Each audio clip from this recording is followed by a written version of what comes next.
Oh, yeah, let's get it rolling. Let's get it rolling. Rolling to Vegas are the Kansas City Chiefs. It is yet another post-season victory Monday.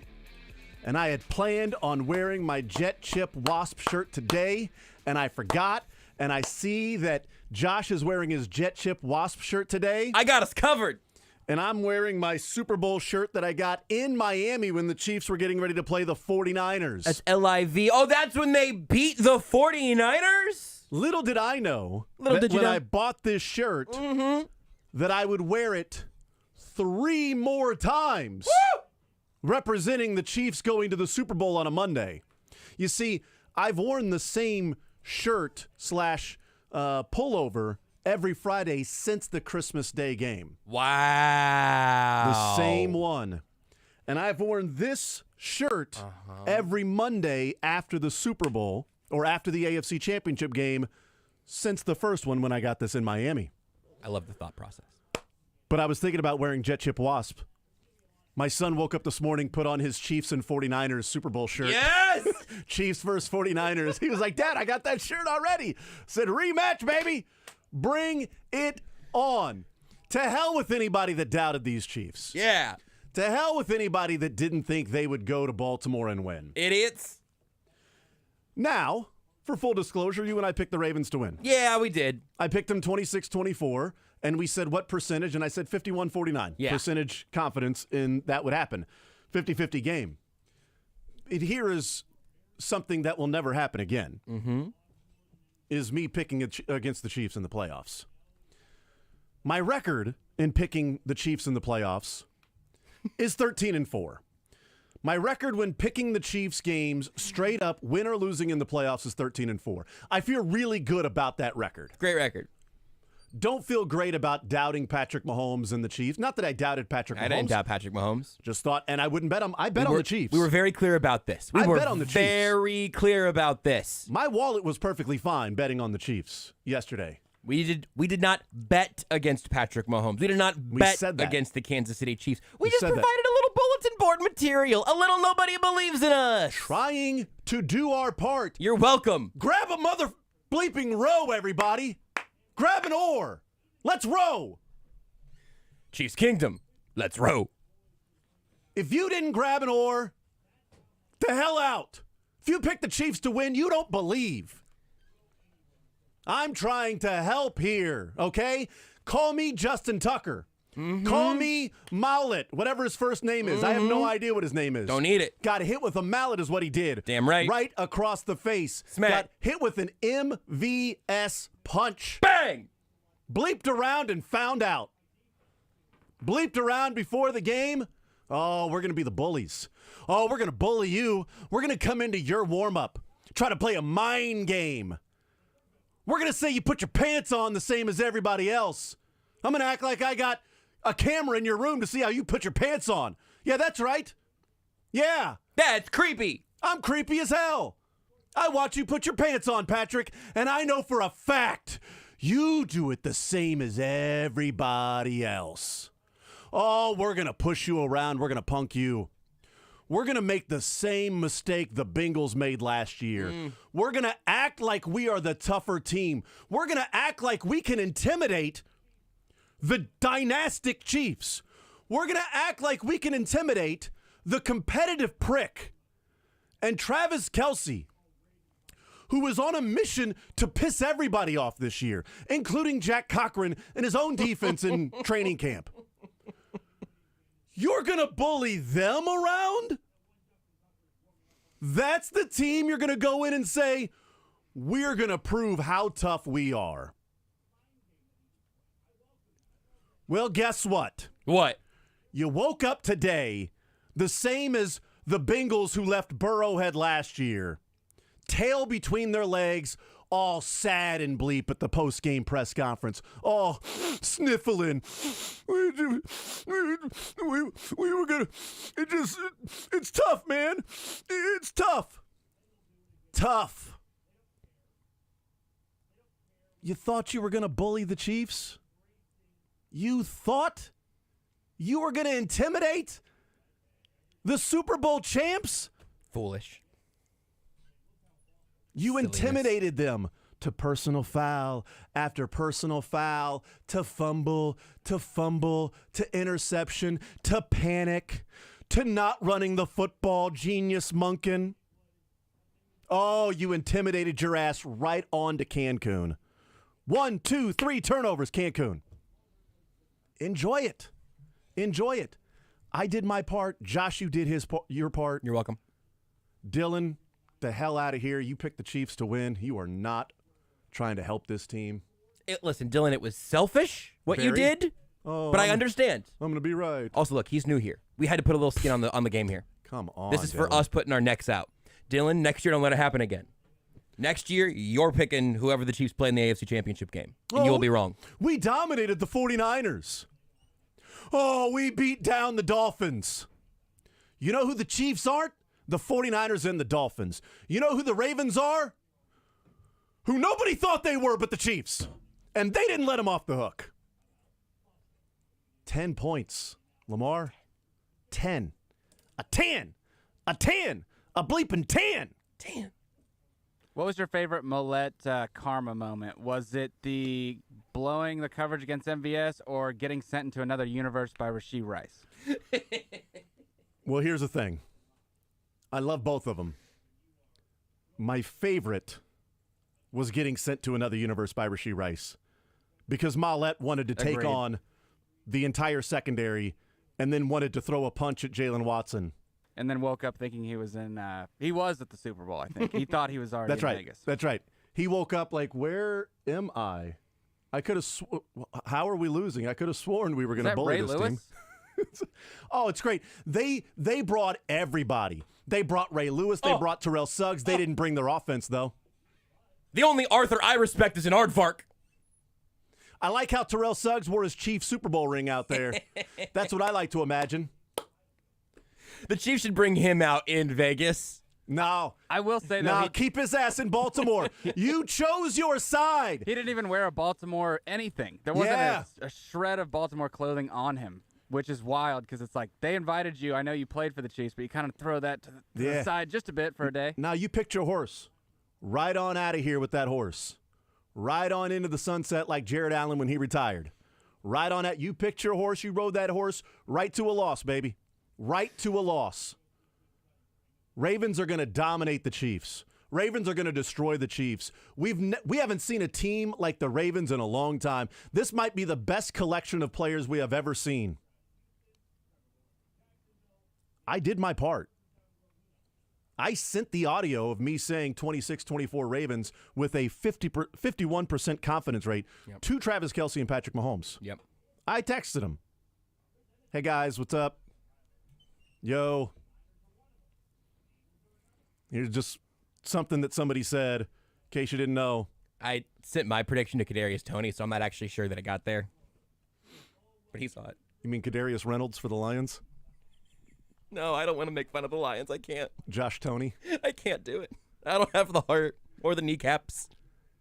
The Chiefs are gettable.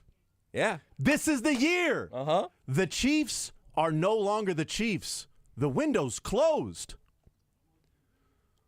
Well, they just busted through it. They climbed through the window. Like Debo. Or like MVS. And Smokey. Like MVS tweeted after the game. They went and robbed M&T Bank. Oh. Mr. January. Marquez Valdez-Scantling. And then Donovan Smith dropping a mic live. Showing the video of Roquan Smith at the post-game press conference live when he was in the locker room. Donovan Smith in the locker room, IG live, and then turning the camera to show Roquan Smith on the TV. Oh, he's sad. Oh, he's sad, isn't he? Oh, he's sad, isn't he? Oh, talking all that bloop. Now look at him. Oh, you're sad, aren't you? Oh. You might want to bleep it out, though, if you find it. Yeah, I didn't even try to download it, Dylan. I don't know if you hadn't heard it yet. I think that's one. Find that. Hey, look, it's worth watching also. For my eyes. For your eyes? Yeah, you go watch it. You can find it on my Twitter account. Well, you can find a lot of things on that I retweeted. I was just second best use of Instagram Live from a Chiefs player yesterday. It might have been the first. I'm going to make it one. I'm going to say it's, might I'm have gonna say been it's the number absolute best.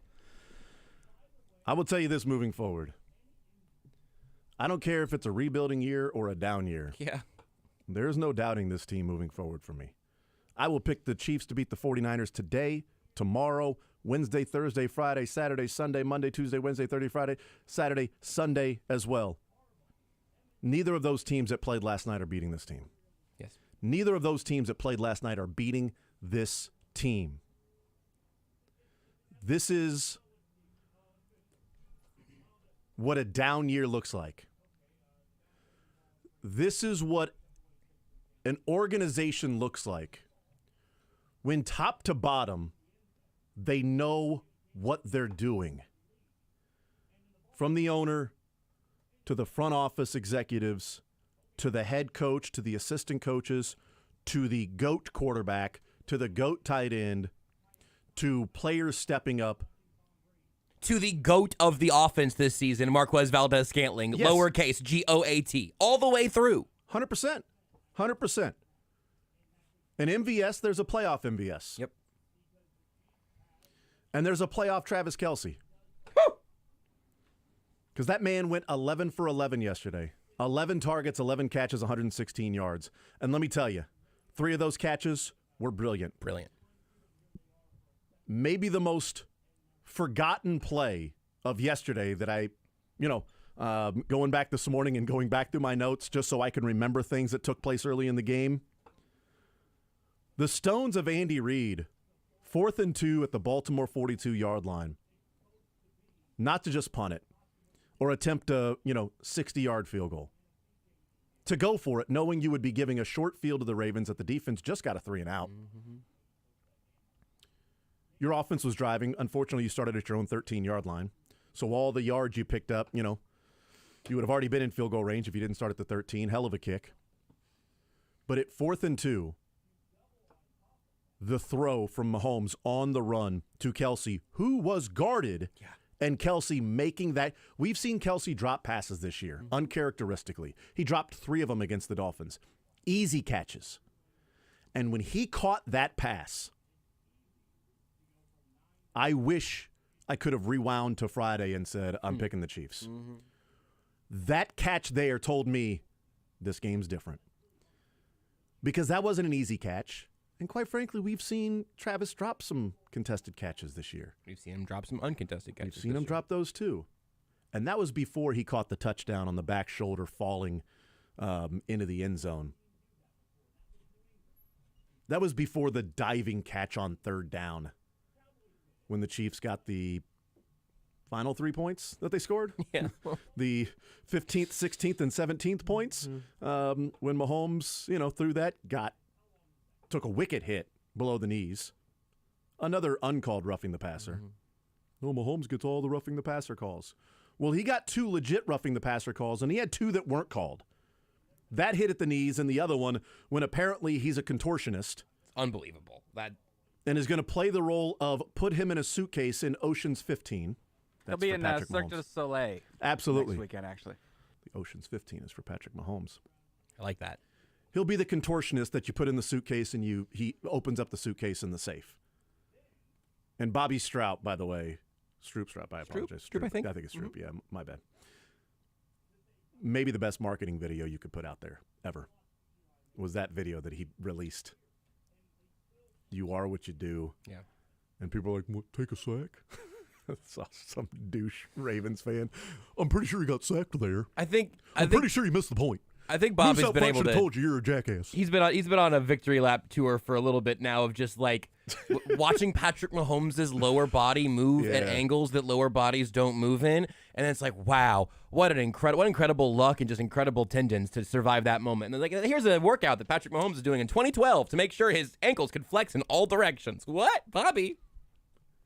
That 4th down and 2 catch changed my entire mindset. The 3 and out, first of all. Mm-hmm. The 3 and out. And then followed by the 4th and 2 catch. I thought, uh-oh in a good way. Mm-hmm. Nice. Ravens fans were the opposite. Yep. And I think that they felt that way. I was watching the Texans game, and tale of 2 halves, because they looked and felt in that stadium the same way we did yesterday after the first half. Mm-hmm. It's just we finished the game. Yep. because we've been there. Yep. And I said to my son, I'm like, this is going to be a different game, Bo. Like that catch right there tells me all I need to know about Kelsey and Mahomes in this game. Mahomes on the run put it in if you Zach Morris paused time and walked over with the football and placed it where you wanted it to be, would be exactly where he threw that. I think it was Orlovsky who tweeted it out because he's already got the all 22 and the different angles and stuff. Have you seen the Orlovsky? I haven't seen much of it. I was listening to you. I saw it this morning. I was Orlovsky tweeting. one. Orlovsky's this morning. I'll find the link and send it to you so you can watch it in the break. That throw was incredible in the broadcast view. I just went and watched it again. Watching the view that Orlovsky has on it, it doesn't make any sense. It's unbelievable. He's in a full sprint away from Jadeveon Clowney. He puts that thing on a rope that is not immediately evident from the broadcast view. It's point A to point B. It's a perfect pass. Yeah. And it is, as you already alluded to, the third most impressive Mahomes to Kelsey play of the day. Unbelievable. Unbelievable. Yeah, and it was 4th and 2, and Andy Reid had to make the decision, let's go for it. Later on in the night, people would be talking about how bad 4th down decisions were. Yeah, this happens. But Andy Reid, I love that he went for it. I was really nervous. Me too, man. I'm like, oh, he's going for it. Hell yeah. Man, please get this. Please get this. And they did. And for as much as we talk about, when we've started this, talking about the Chiefs overall, and then pointing out some of the bigger plays there along the way, the best unit on the field was the Chiefs defense. Hands down. The 4 units on the field, 5 including Chris Jones, the 4 units on the field was the Chiefs defense. The best. They bottled Lamar up. They didn't give him running lanes. They locked down in the secondary. It's one of the things that we talked about that I liked as an advantage for the Chiefs, that if the Chiefs were going to win, it's because of Spag's faith in the secondary and how good those guys can be, that if you focus on the run, keeping Lamar in the pocket, and allow your secondary to be your secondary, they can limit this offense. I didn't think they would limit it to 10 points. No. But they could limit this offense. They were absolutely brilliant. Brilliant. And I don't care if the Ravens turned the ball over 3 times. What did they hand it to the Chiefs? Did they fumble a snap and the Chiefs fell on it? Was a guy running free and then dropped the ball at the 1-yard line and to celebrate? Like, I'm pretty sure Charles Omenihu beat Ronnie Stanley. For as much as people have talked about aging Donovan Smith, Ronnie Stanley's cooked. He beats Ronnie Stanley. Congrats to Omenihu. We'll hear from him on the field. He's playing against the 49ers in the Super Bowl. According to our sources, Charles Omenihu. Yeah. And Aaron Ladd with a great get on the field. And Aaron Ladd and Harold Kuntz were doing some work last night. We've got some sound from them, courtesy of them. They did great work last night. And, get back safely, guys. But this defense, in Omenihu beating Stanley, strip sacking, Karlaftis recovering the fumble. They recovered a fumble. They got a fumble. Hell freaking yeah. And L'Jarius Sneed, I mean, how many plays after Zay Flowers effed around and found out? Like one a or few? 2? The next play? 2 plays later? Dives for the end zone, and L'Jarius Sneed punches it out at the half-yard line. The half-yard line punches it out, and Trent McDuffie recovers it. It was the 4th play after. So 4 plays later, he found out. By the way, the play before that, L'Jarius Sneed forced a fumble, but a quick whistle blew it dead. That's true. That was the point. I completely forgot about it. I just looked at these notes. That was a fumble. Wow. That was a fumble, the quick whistle, because, but whatever. It worked out. Whatever. It worked out. And they get that. And then Lamar Jackson throws into double coverage, triple coverage. He thought it was double coverage because, he said after the game, well, I saw the 2 guys down there. Oh, well, there's your problem. Well, count again. 1, 2, 3. I hope you get that reference, Josh. I was going to start doing the count from Sesame Street, so. 1, 2, 3. Defenders. Deion Bush steps in. Deion Bush, man. Steps in for an injured Mike Edwards and goes and intercepts the ball. It was just a phenomenal game. It was a blast to watch, and there is something nostalgic about growing up in the 90s and watching a defense do that. And winning a game the way that we all thought those Marty Schottenheimer 90s teams would win a game. 17-10, you get a couple of scores, you get a field goal, and you just keep them at arm's length, and you just suffocate. You take the running game away from them because they're down by 2 scores, so they start to panic a little bit. You also take the running game away from them because you're damn good in being able to stop the run the few times they attempted those. And you just suffocate them. And this defense, we've talked about it, easily the best defense Patrick Mahomes has had in his time. Yep. And we've discussed the Patriots and Tom Brady, how they have won Super Bowls.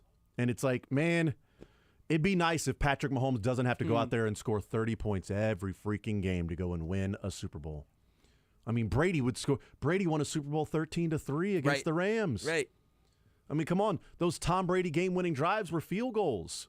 I mean, and he's had some amazing against the Falcons. They had to put points on the board. He's won different ways. But we talked how nice it would be if the Chiefs didn't have to and the offense didn't have to go and get 30 points every single game. Yep. And they didn't. Their first 2 drives was enough. Their first 2 drives of the game was enough. They outscored the Ravens by 4 points in their first 2 drives. And here's what's encouraging about the Chiefs and playing the 49ers is that the last 2 games the Chiefs have shown you multiple ways to win. They've had to outscore the Buffalo Bills when they only ran 47 plays, and they were minus 14 in time of possession, which, Josh, you love. Love time of possession. And then this game, they ran 73 plays for 17 points, and they were plus 15 in time of possession. Almost like it doesn't matter. They won different ways. Yep. Suffocating, back-and-forth game, play the game script, the script that the NFL sent, play the game script, and Mahomes taking a sack on the second to last possession instead of forcing something when you're up 10 points still. Take the sack and let your defense get back out there again and win the game. Score a couple of turn red zones into touchdowns, which they did. Get another field goal on the board, do what you can, and let the defense just simply go out there and be the defense. It was an impressive game, and according to DVOA and Aaron Schatz, the 2 best games the Chiefs have played according to DVOA this year are the Bills and Ravens. It's amazing. The 5th best game they played this year was the Dolphins. 3 of their top 5 games in DVOA was the playoffs. And we wondered if they could flip a switch. I don't know that they flipped a switch or something happened with the Christmas Day, or they just slowly built into this, and then you take it up a notch, sense of urgency. Take it up a notch, take it up a notch, take it up a notch. And they've done that. And the Ravens didn't match the Chiefs. The Ravens came out with false bravado, puffing their chest. The Ravens were the guys that walked out before the game not wearing a shirt in 0-degree weather. And then when they come out, they're wearing the turtleneck and the shirts and everything. See, it's not cold. It's not cold. Then go out there and don't wear pads or a shirt. But no, you went back in, put pads on, and put an undershirt on. It is cold. You're faking it.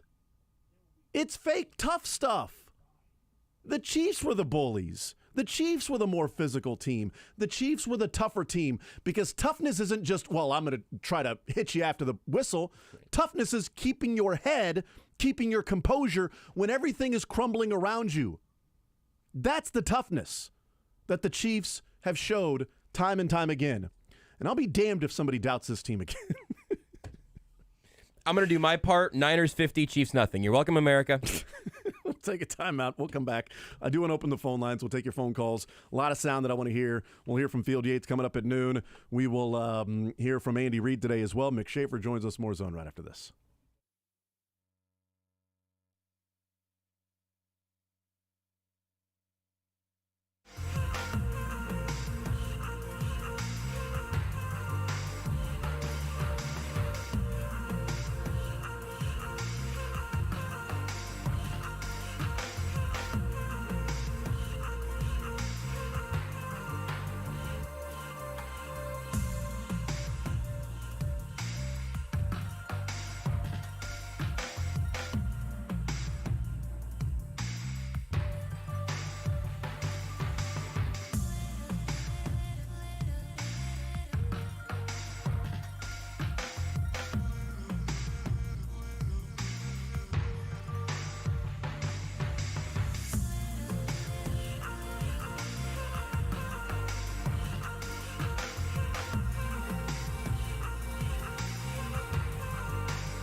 All right, we continue right here on Sports Radio 810 WHB. Jason Anderson, Josh Brisco, Dylan Michaels. Victory Monday for the Chiefs. They head back to the Super Bowl 4 out of 5.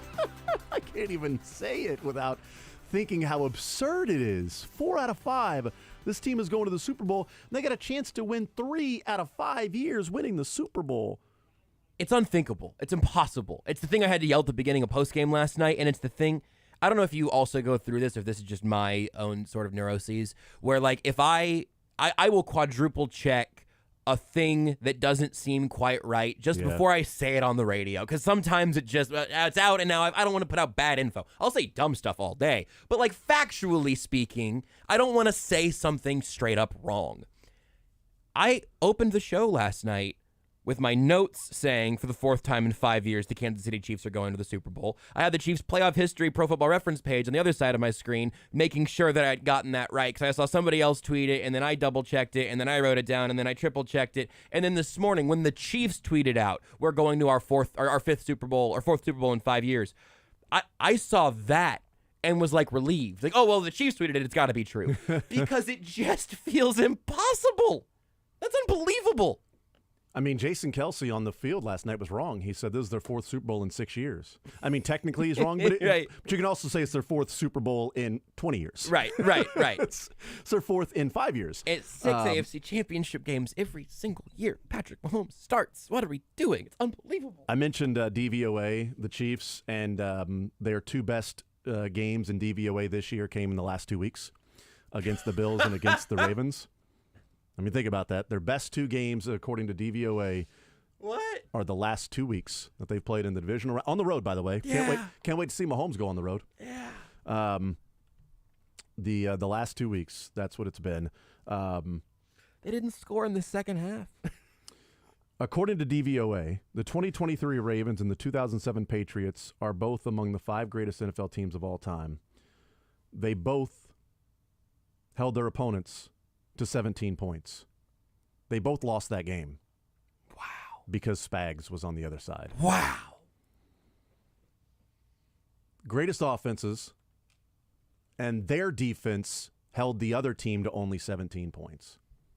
And they still lost because they couldn't get to 17 because Spags is a genius. Here's Steve Spagnuolo on the field with Harold Coots last night after the game. Harold was on his game last night, man. Here you go, on the field with Harold Coots. How the defense pulled it off is how they started. It was all about the players. I've told you this before, we've got the highest number of most passionate, cerebral players I've ever been around. And they take a game plan and they work it. And I'm so proud of them. Couldn't tell you. I'm so happy. Can't believe it. What went into this game plan, man? I mean, this was just a lot of grit. Yeah, I mean, that's a serious offense over there. That quarterback, I don't think I ever want to play against him again. Very scary. They did a great job. Great offensive coach, a great team. But our guys stepped up, kept making plays, and here we are. What's it feel to see that shirt that says "In Spags We Trust"? I was humbled and embarrassed, to be quite honest with you. But those guys had fun with it, so thank God we ended up doing well, because I would have felt really bad if we didn't. Another Super Bowl. How's it feel? Yeah, great. I'll kind of suck this in for a little while, but then we go back to work, and these things aren't good going to unless you win them, so we're going to go try to find a way to win it. Steve Spagnuolo has now tied Dick LeBeau for the most Super Bowl appearances as a defensive coordinator with 5. Wow. Dick LeBeau with Pittsburgh and Cincinnati went to 5. Steve Spagnuolo with the Giants and the Chiefs have gone to 5. And has a chance to what would be win his 1, 2, 3, 4th. 4th, I think, yeah. Yeah, to go 4 and 1 in those Super Bowls with his 5 trips to the Super Bowl as the defensive coordinator. I mean, it's just in Spags we trust. I will be owning that shirt. Please, Justin Reed tweeted that he's going to find a way to get the original out there, I think, tomorrow. So hold tight. Don't buy from the link bots on Twitter, everybody. No, don't if do it's if it's a scammy account, don't buy them. Give it time. But man, what else could you possibly ask for?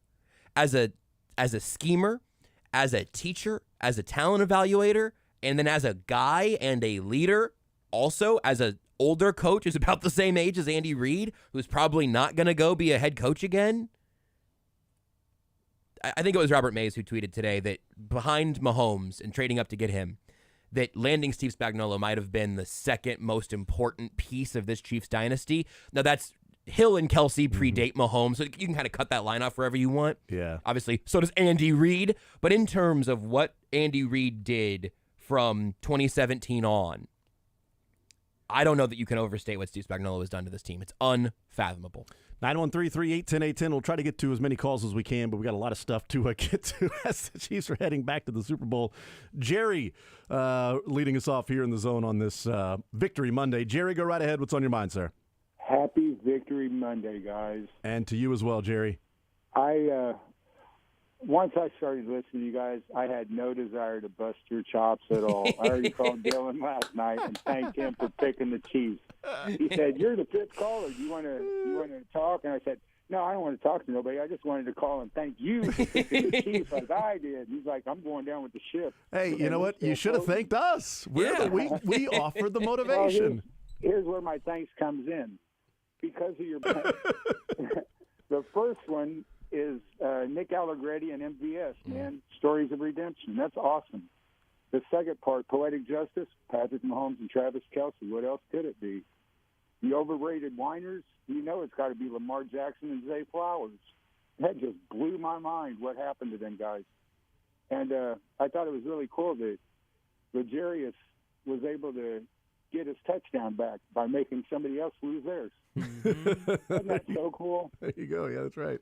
You guys got everything covered. I appreciate you letting me have my time, and all is forgiven. Just ask say Jesus. Thank you, Jerry. I appreciate it. And Thanks, nobody on this show will say De Jesus without saying De Jesus. Come on. If I had that gear, I'd go to it. And gone, De Jesus. And gone, Kadarius Toney. Ding, ding. 913-381-0810. Let's bring in Rodney to the conversation here on Sports Radio 810 WHB. Rodney, how you feeling? Go right ahead, man. My voice is slowly recovering. I bet. And I got 3 points into this game. Yeah, go ahead. And with me being a football person, football guy, so shout out to Saran Petro for me getting that title. Nice. I'm watching this game, and I'm like, I don't think anybody understood what Andy Reid was doing. I think Andy Reid executed his game plan to perfection. I think he executed to perfection. He's not scoring no more than 17 points if he don't have to. The one thing Lamar Jackson have a problem with and that Baltimore Ravens has a problem with is coming back from behind. They are not built to come back from behind. If they have the lead, they just want to run the ball viciously and eat the clock up. When do we ever see an Andy Reid team who's in a close game like this have a running back with 25 carries? They was not trying to score. They were just trying to eat the clock up. He has an elite defense. He played off of Steve Spagnuolo defense. If Lamar Jackson would have scored, look how easy it was for him to get down the field. That was just a late message to say, well, we could have scored if we wanted to. We just chose not to. Y'all did us a favor. We just ate the clock up. But just for a message for anybody who sees football, I could have scored if I wanted to. We just chose not to. Because look at the concept they were playing. Short passes, run the ball. We've been begging all year long. All of us offensive guys have been begging all year long. You play cover, you have a single high safety or have a zero cover blitz coming at Patrick Mahomes, he's going to tear you apart. He had single high the whole entire game. And he was just itching at it. Andy Reid looked and said, he's going to slip up. So they better hope they don't score because we're going to put 10 more points on them just for the heck of it, for scoring that 7 points. So if they had a chance to score if they wanted to. My second point is 2 years Dave Merritt is gone. So and somebody's going to throw the bank at Dave Merritt and he's gone. How deep is that secondary room? He's pretty awesome as well, and I just think that he and his wife should have more kids. That's all I'm saying. Agree. Just, maybe adopt a junior high kid. That's a great idea. Because he talked about his kids while they're in high school, Rodney. That he wants to make sure he's there for them to get through high school. He's got a junior and a freshman. He needs to adopt maybe like a 6th grader or 7th grader. I mean, there's a lot of kids looking for a great home. The Merritts. Or something. We got a toddler. We can adopt. Come on. That right there, that shows the depth of that defense. For sure. And my last point, because of the depth of that defense, I think Steve Spagnuolo is hiding Felix. There's no reason for him to come on the field. He's hiding him. Because when he was on the field, especially against Chicago, he was a disruptor. He was a very good disruptor. Said, I don't need to press him. He just like to put him in the same position as like Patrick Mahomes. Hey, you sit for a year and you come back when we get you in next year. You sit down on the bench for a year. You watch Chris Jones. You watch George. You watch Charles. You watch the hard work of Mike Dana. Because you're going to be playing all over this defensive line. Learn. Next year, you're going to be on the field. They hiding Felix because they know what he's capable of. And this defense is so ridiculously deep. Drew Tranquil, he earned a contract. He earned it. Yep. And so at this point, I feel bad for it's a good feel bad, but Brett Veach's going to have one hell of a offseason and one hell of a lot of decisions to make. Because it just got difficult. That defense has got real difficult getting young. But I'm going to go off there and let you see there. Rodney, I appreciate the phone call, man. 913-381-0810. One of the things I'm going to ask Field Yates is, does he think one day Brett Veach will be considered for Executive of the Year? Can we ask him if Steve Spagnuolo might be Assistant Coach of the Year candidate anytime soon? I mean, Brett Veach has That's such a good point. helped build this team to 4 out of 5 Super Bowls. And it's about time that, he can shed the, the best players on this team are John Dorsey. I mean, John Dorsey drafted Chris Jones, Travis Kelce, and Patrick Mahomes. Cool. What about the other 50 players that played in this postseason? The other 50 players that played in this postseason is the front office with Brett Veach as the GM. That defense, Brett Veach traded Tyreek Hill and said, we are going to build the defense. We're going to build the defense. Did he make a mistake in maybe thinking the skill position players were good enough this year? I've talked about it before. I don't think the plan was for the Chiefs to go into this season with the skill position players. I think the plan was for Chris Jones to sign long-term, and the money they saved that they could push some of that money back would go to maybe a DeAndre Hopkins or somebody else. He talked about it last night. Yeah, we'll hear from Brett Veach talking about it as well. But I think one day he might be considered for Executive of the Year. Because Howie Roseman deserves to win a couple of them. Probably every year he should win Executive of the Year because he went to the Super Bowl and lost last year. You went to the exact same destination. No, it's okay because we're taking similar paths, but we're getting the same place, which is, look, man, Brett Veach isn't perfect. There have been decisions that he has made. There have been times that the team's hands have been tied or whatever. Being a perfect general manager is literally impossible, and if you want to learn more about that, go ahead and go look at the Philadelphia Eagles defensive depth chart, particularly kind of how it went the last 6 or 8 weeks of the season. Just go poke around. That general manager has been crowned as a god. I'm telling you, man, that team destroys the draft. They are killer. Howie Roseman is awesome. I mean, one of his best offensive weapons was a 7th-round running back. He had 2 different 4th-round cornerbacks making plays. Yeah. He had a 7th-round offensive lineman fill in for an all-pro guard that was there. The one time he traded up, that player was an all-pro in his second season. Second season all-pro. But never gets to pick high, never has high picks, even from other teams. In the 2nd round, he found a wide receiver that is 70 yards away from breaking the record for receiving yards in a postseason by a rookie and is 15 yards away from breaking the record for yards after catch in a postseason by a rookie. He found that guy in the 2nd round. He found a pretty good linebacker, pretty good offensive lineman, a right guard in the 6th round. Left tackle combo this season of a kind of retread journeyman and a rookie forced into action. Both played well. Yeah, for sure. Yeah, Howie Roseman's incredible. I can't believe Howie Roseman did all these things. Killing it. Since 2018, your GMs of the year, executives of the year are Chris Ballard, John Lynch, who lost to the Chiefs, Brandon Beane, who lost to the Chiefs, Bill Belichick in 2021 for some reason. Really? Howie Roseman that lost to the Chiefs, and Brad Holmes for the Lions that would have lost to the Chiefs had they played in a couple of weeks. But they did beat the Chiefs in week 1 without the guys that John Dorsey drafted. There it is. There it is. You take Chris Jones and Travis Kelce away, then Brett Veach can't beat Brad Holmes. If only John Dorsey had drafted Kadarius Toney. Damn it. Then we could really claim it. That would be awesome. That would be awesome. Maybe one day he'll get consideration. We'll take a timeout. We'll come back. More Zone next.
and ton to get through and go through, but we'll try to do that here in the show. We'll talk with Field Yates coming up at noon as well. And we got 2 weeks to do it. We'll make some time, everybody. We will make some time. We have a couple weeks to continue talking about this game, this dynasty, this run by the Chiefs. 4 out of 5. They are heading back to the Super Bowl, and just unbelievable. Here, real quick, is a stat from ESPN this morning. Best point differentials in the AFC. This might have been last night. The Dolphins plus 105, eliminated by the Chiefs. Bills plus 140, eliminated by the Chiefs. Ravens plus 203, eliminated by the Chiefs. Chiefs plus 77. Little engine that could. We'll get into a little bit more of that, too. We've been talking about DVOA, just how impressive this run is for the Chiefs. More is it? Zone next.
The Zone is presented by Guaranteed Foods, delivering all natural food to Midwestern families since 1958.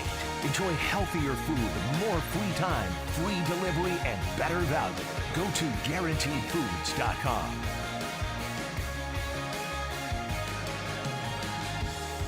All right, we continue right here on Sports Radio 810 WHB, 913-381-0810. We'll continue taking your phone calls up until noon as we get to them. 913-381-0810, 913-912-4810 is the text line to join us as we continue talking about the Chiefs and a victory Monday heading back to the Super Bowl. 4 out of 5. 4 out of 5. And the only one they did not make, they were up by 18 points and lost in overtime. Which, by the way, that last throw, which is the last time Tyreek Hill touched the football in a Chiefs uniform, and also the last time Patrick Mahomes has thrown an interception in the postseason. 6 straight games, 203 consecutive passes, 6-0 in the postseason, 73.4% completion percentage, 11 touchdowns, no interceptions, and a 108 quarterback rating in his 6 games since. That includes 2 conference championship games and a Super Bowl. It also includes a road game at Buffalo. It's unbelievable. 108 quarterback rating in his last 6 games. It's the longest postseason winning streak for the Chiefs in history. Not surprising. Yeah, 6 in a row. Yeah, that 6 seems straight right. postseason wins. And if you want to talk about dynasties, they are one of 3 teams to go to 4 out of 5 Super Bowls.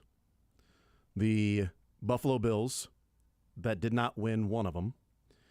New England Patriots in 2014 to 18 won 3. Went 3-2 or 3-1 in those Super Bowls. Lost in the conference championship game in the other year. In the 6 years, though, that Patrick Mahomes has been the starter, the Chiefs' 89 wins are the most in NFL history over a 6-year span. And the Chiefs' 14 postseason wins are the most in a 6-year span in NFL history as well. With one more potentially pending. With one more. Yeah, they already have the record for the most with one more. This is good. This is real huffing my own farts and really really kind of poetic, but I was thinking about this last night and this morning. And I struggle with this, and I don't know if you do also, because we watch the games and take notes. Like we are working when we're watching Chiefs games, and then we talk about them in a way that is work, but good work. But it is different than simply like I'm gonna hammer a beer and cheer and be at the stadium or be at home on the couch or whatever. It's a different headspace, and so I have to take a little bit of a step back to kind of just look at it all sometimes and not just be typing furiously or trying to look up and back to my screen and up and back to my screen again. And I think that with the number of wins and the fact that I said this when Dylan walked in today, so the Chiefs are going to the Super Bowl and it kind of just feels like Monday. Not in a bad way, but it's this is a Monday in late January. More often than not, this is how it's gone in the last 5 years. That's unfathomable. But I think we have 2 paths we can take with that fact. I think the repetitive nature of it can either lessen the impact of each one when it happens, or it can compound the effect and how you feel about this team. And I really think you have a choice that you're allowed to make there. I think you can choose that this is how it goes every year, and so we're just going to expect to be there, and anything less than a Super Bowl win is, I'm not even going to think about it again. Or you can try to take in each of those playoff wins in each of those moments and realize the fact that the Chiefs keep doing this and that you may even be tempted to be numb to it is actually a testament to how unbelievable this stretch has been, and you will never see anything like it. You will never see the Royals do this. You won't see the next era of the Chiefs do this post-Mahomes. I hope this era lasts forever. But eventually you'll look back and go, oh, that was unquestionably, definitively the golden days of maybe any team ever. Maybe any team away from the 90s, 2000s Yankees and the Brady-Belichick Patriots. But we are talking not just about breaking curses and playoff wins and busting ghosts. This doesn't happen anywhere, and it's happening here right now, and it's unbelievable. I was saying to Josh that the difference of Mondays between us and Detroit following a win yesterday is just because this is just normal. But they would have canceled school and work in Detroit today if they would have won that game. Yeah, and completely understandable if they would have done that. The Chiefs have an opportunity to win back-to-back Super Bowls. The only decade in NFL Super Bowl era that did not have a back-to-back Super Bowl winner was the 2010s, because you had the Packers and then you had the Dolphins of the 70s and the Steelers. You had in the 80s the 49ers. Some dumb team in the 90s with a quarterback who didn't do any of the work. That's right, Dallas Cowboys in the 90s, and then the Patriots in the 2000s. He couldn't help himself. He couldn't. But that's fine. I can't tell you what it is, but I can tell you the draft is already written. I bet. I bet it is. It is Good saved. for you. Good for you. Just in case. All right, 913-381-0810. Let's go to Andre next up on Sports Radio 810 WHB. Andre, go right ahead. What's on your mind, sir? Hey, what's going on, man, guys? I love the historic perspective you guys got about what's going on with the Chiefs, man.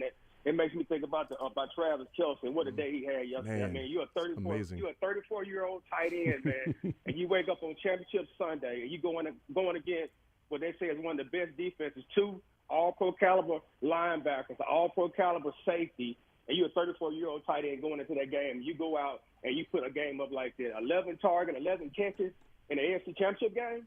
34-year-old tight end went out, man, and put in absolute work, man. So I'm so proud of him. And then on that same day now, were you the best offensive player on the field at 34 years old? On that same day, you passed Jerry Rice in all-time playoff reception. Let that sink in. Jerry freaking Rice. We just seen a man in a Kansas City Chiefs uniform break that record for playoff game. That's ridiculous. A tight end. And here's the guy that's got to be inside and been banging with linebackers and safety for years.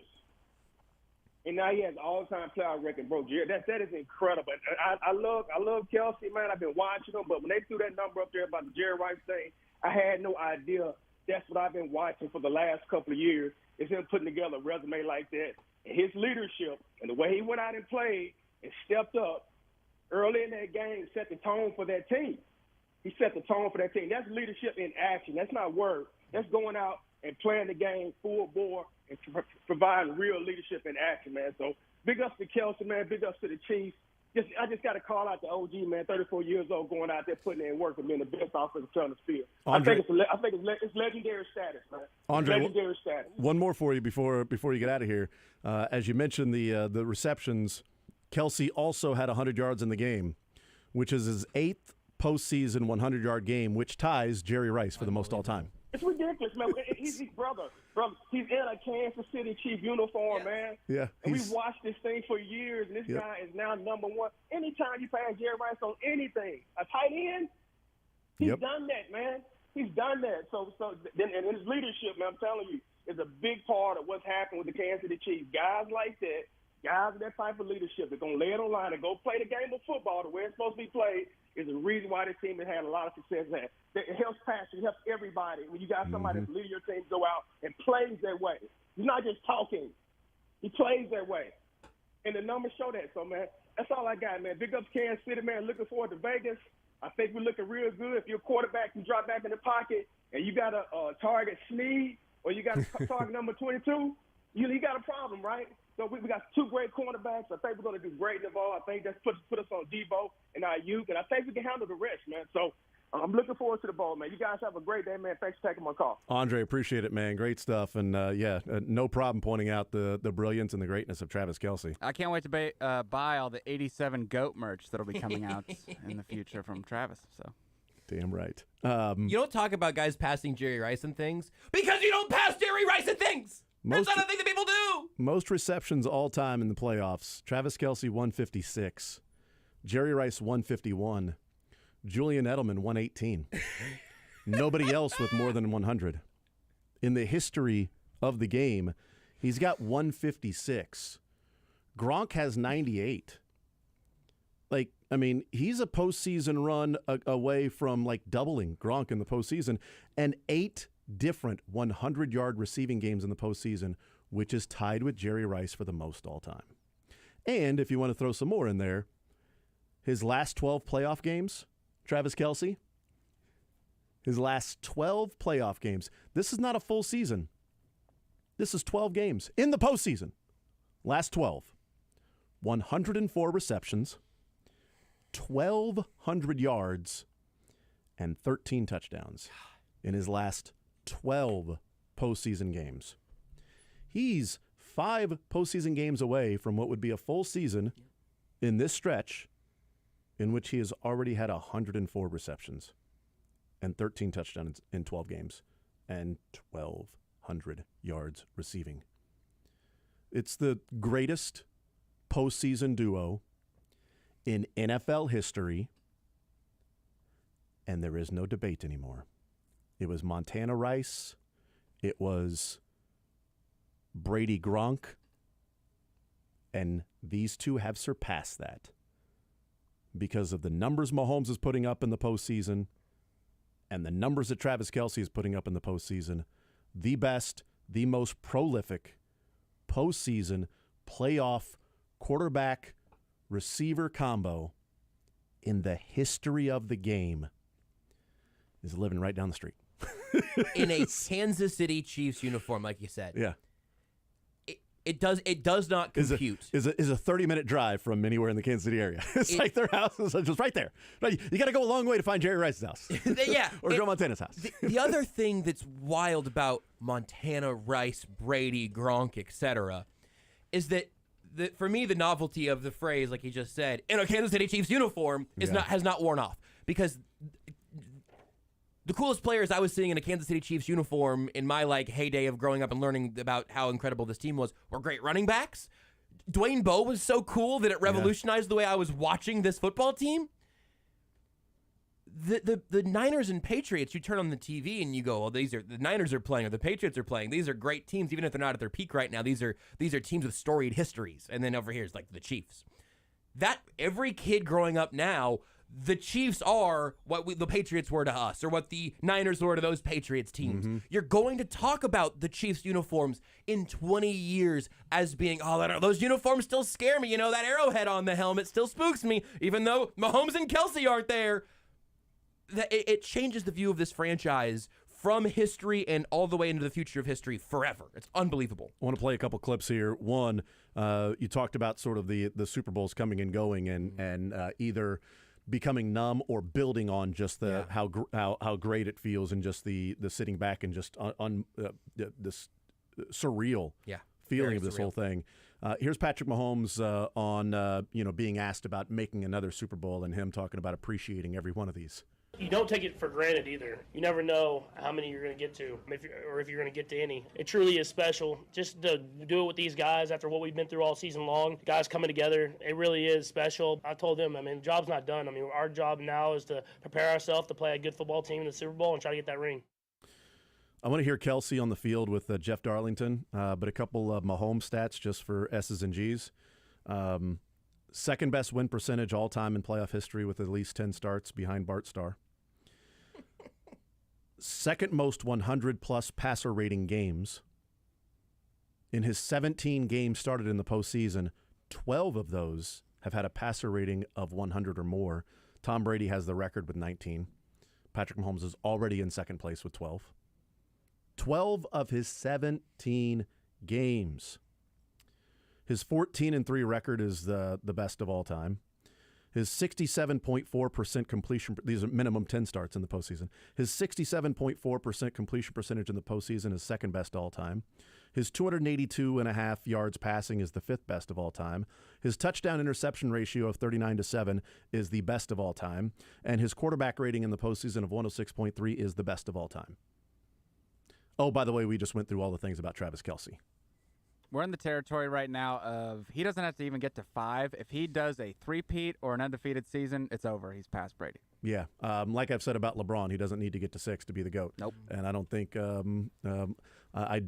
would love the Jordan lovers that have said 6, and that's all you need is 6. It's 6 to whatever. That now would be arguing Mahomes over Brady, because I don't think Mahomes is getting 7, but he's the GOAT.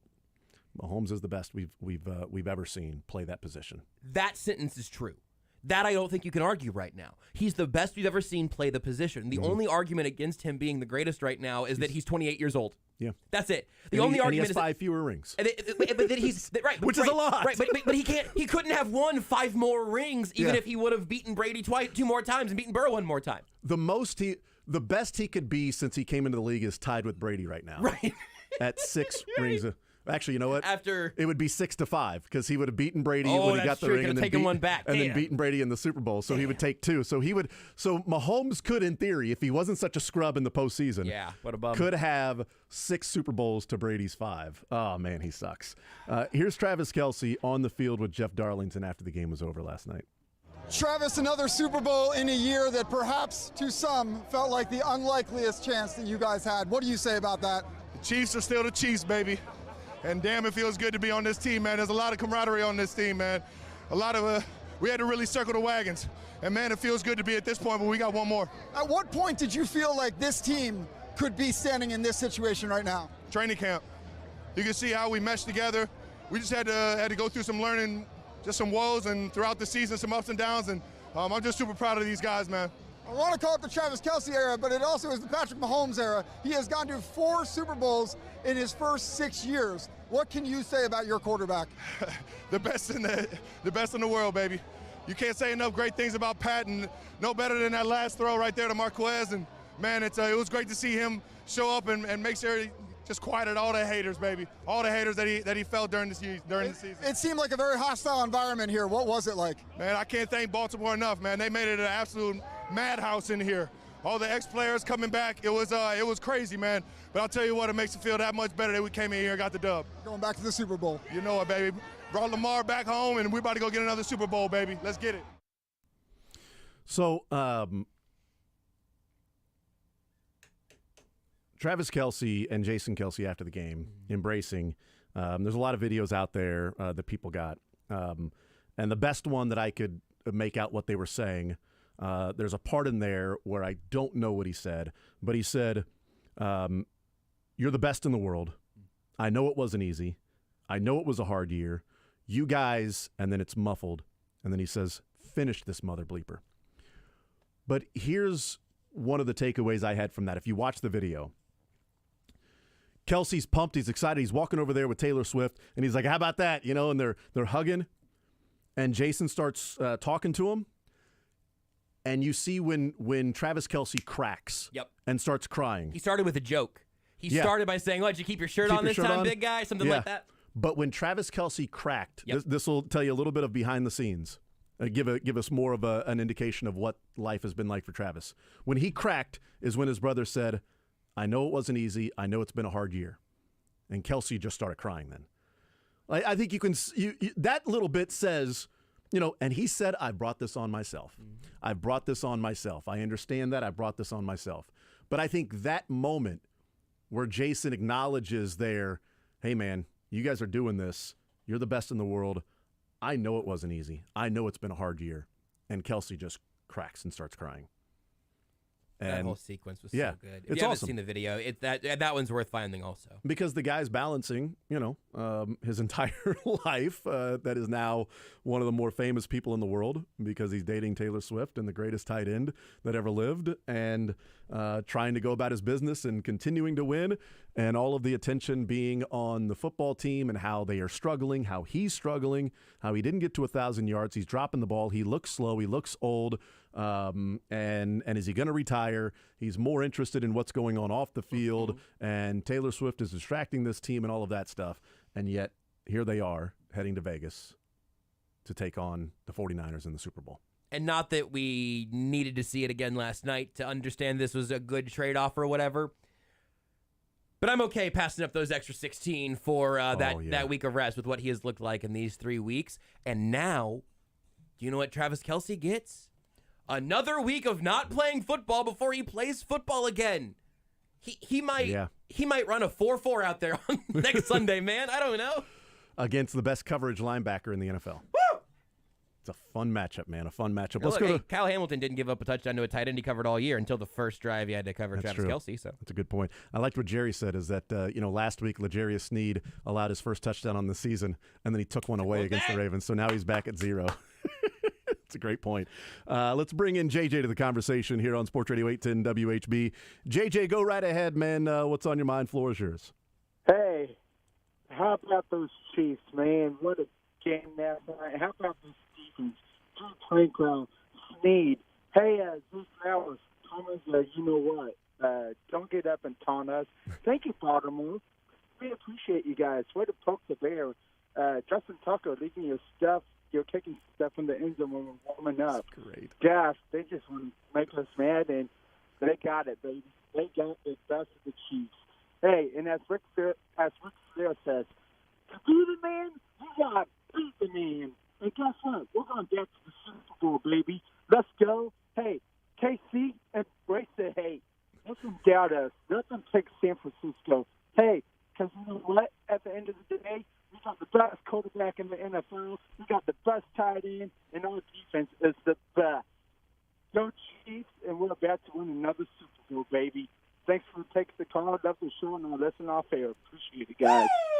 JJ, appreciate it, man. Appreciate it. Rack 'em. Nice job. 913-381-0810. Yeah, man. You want to hear a stat here? Real quick. Patrick Mahomes throwing the football and then following through to kick Justin Tucker's kicking stand was just brilliant. Brilliant. But I want to hear that stat. So the Ravens put out like a little like PR thing before the game yesterday, and there's a stat here. The Ravens' winning ways is the title. They have the most wins against teams with winning records in the history of the NFL. Here's the teams on the list with them. The 2004 Patriots, the 2003 Patriots, the 79 Steelers, and then their 9 wins against those teams by a combined 14 points or more is the most since the 2002 Bucks. They're the only team on that entire little blurb that didn't win the Super Bowl. Wow. Oh, man. Wow.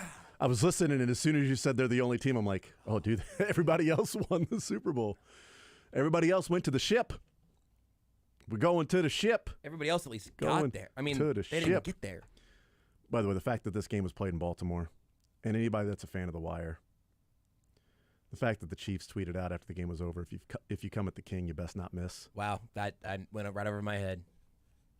That's excellent. I mean, that's brilliant work there in Baltimore. I was hoping Mahomes posted the SNL skit of when I put my pants on, I make gold-plated records. I was hoping that in response to Roquan Smith was coming. But Cock of the walk, baby. Cock of the walk. Yeah, but when I put my pants on, I make gold-plated records. Cock of the walk, baby. I got a fever, and the only prescription is more Patrick. More Super Bowls. That's right. Charlie next up on Sports Radio 810 WHB. Charlie, go right ahead. What's on your mind, sir? Hi, fellas. I'm not a sir, but I did want to call and say what hypocrites I think you are. Awesome. In one breath, you and all the national talk show people and all the talking heads, in one breath say that Mahomes is the greatest quarterback on the planet, and yet you bet against him. I didn't bet. My wallet has money in my pocket because I bet on the Chiefs.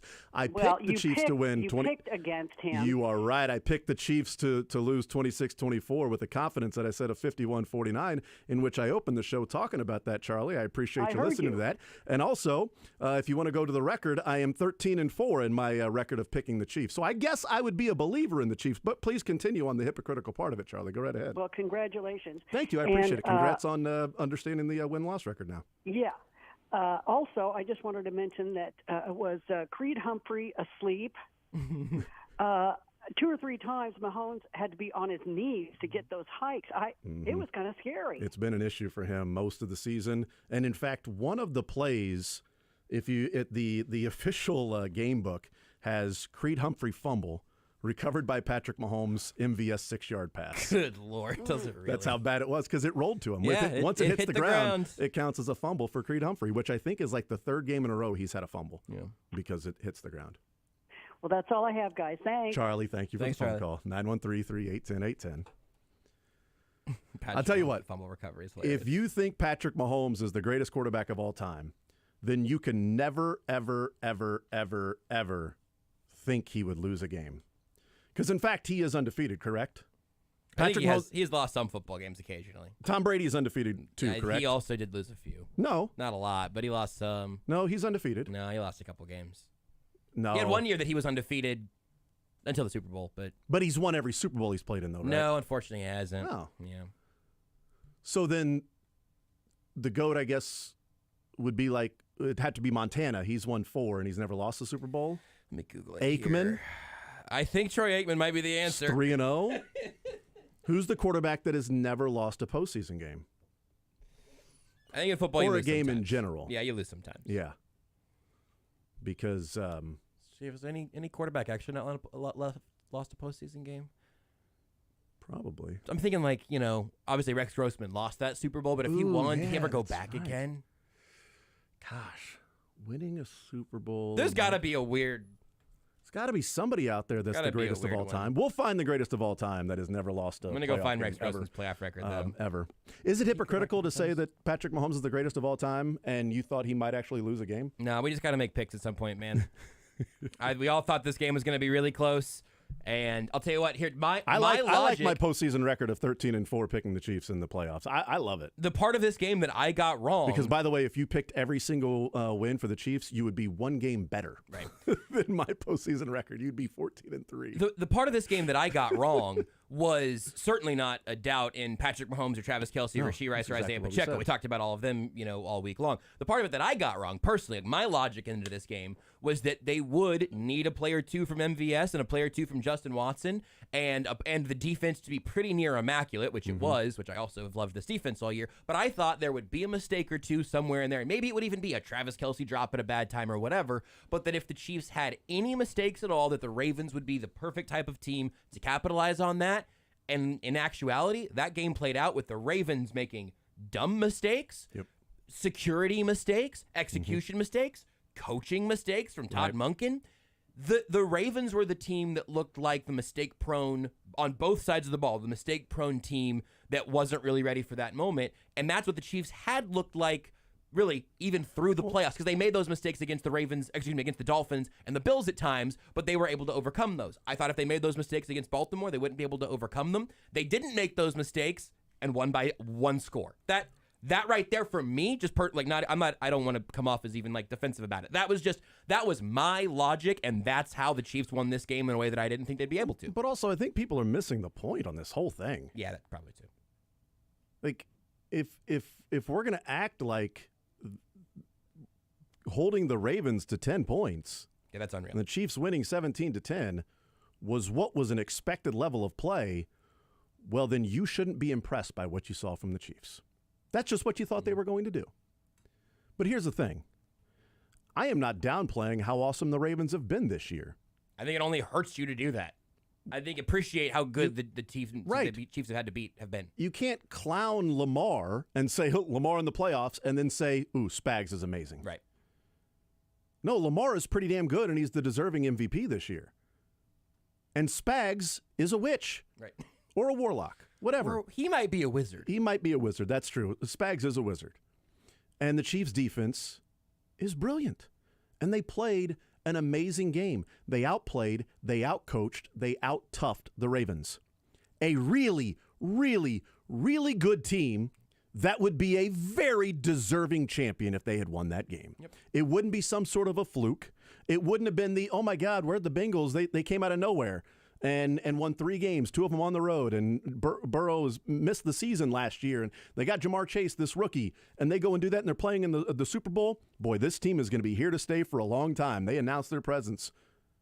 That's not the Ravens. They would be one that would have been expected. The national media, if you're wanting to get it, you can take your frustrations out on the national media that said that this team was going to get blown out by the Ravens. Even that becomes a little bit amorphous. I said at the end of the game would be a field goal by Tucker to win the game. Right.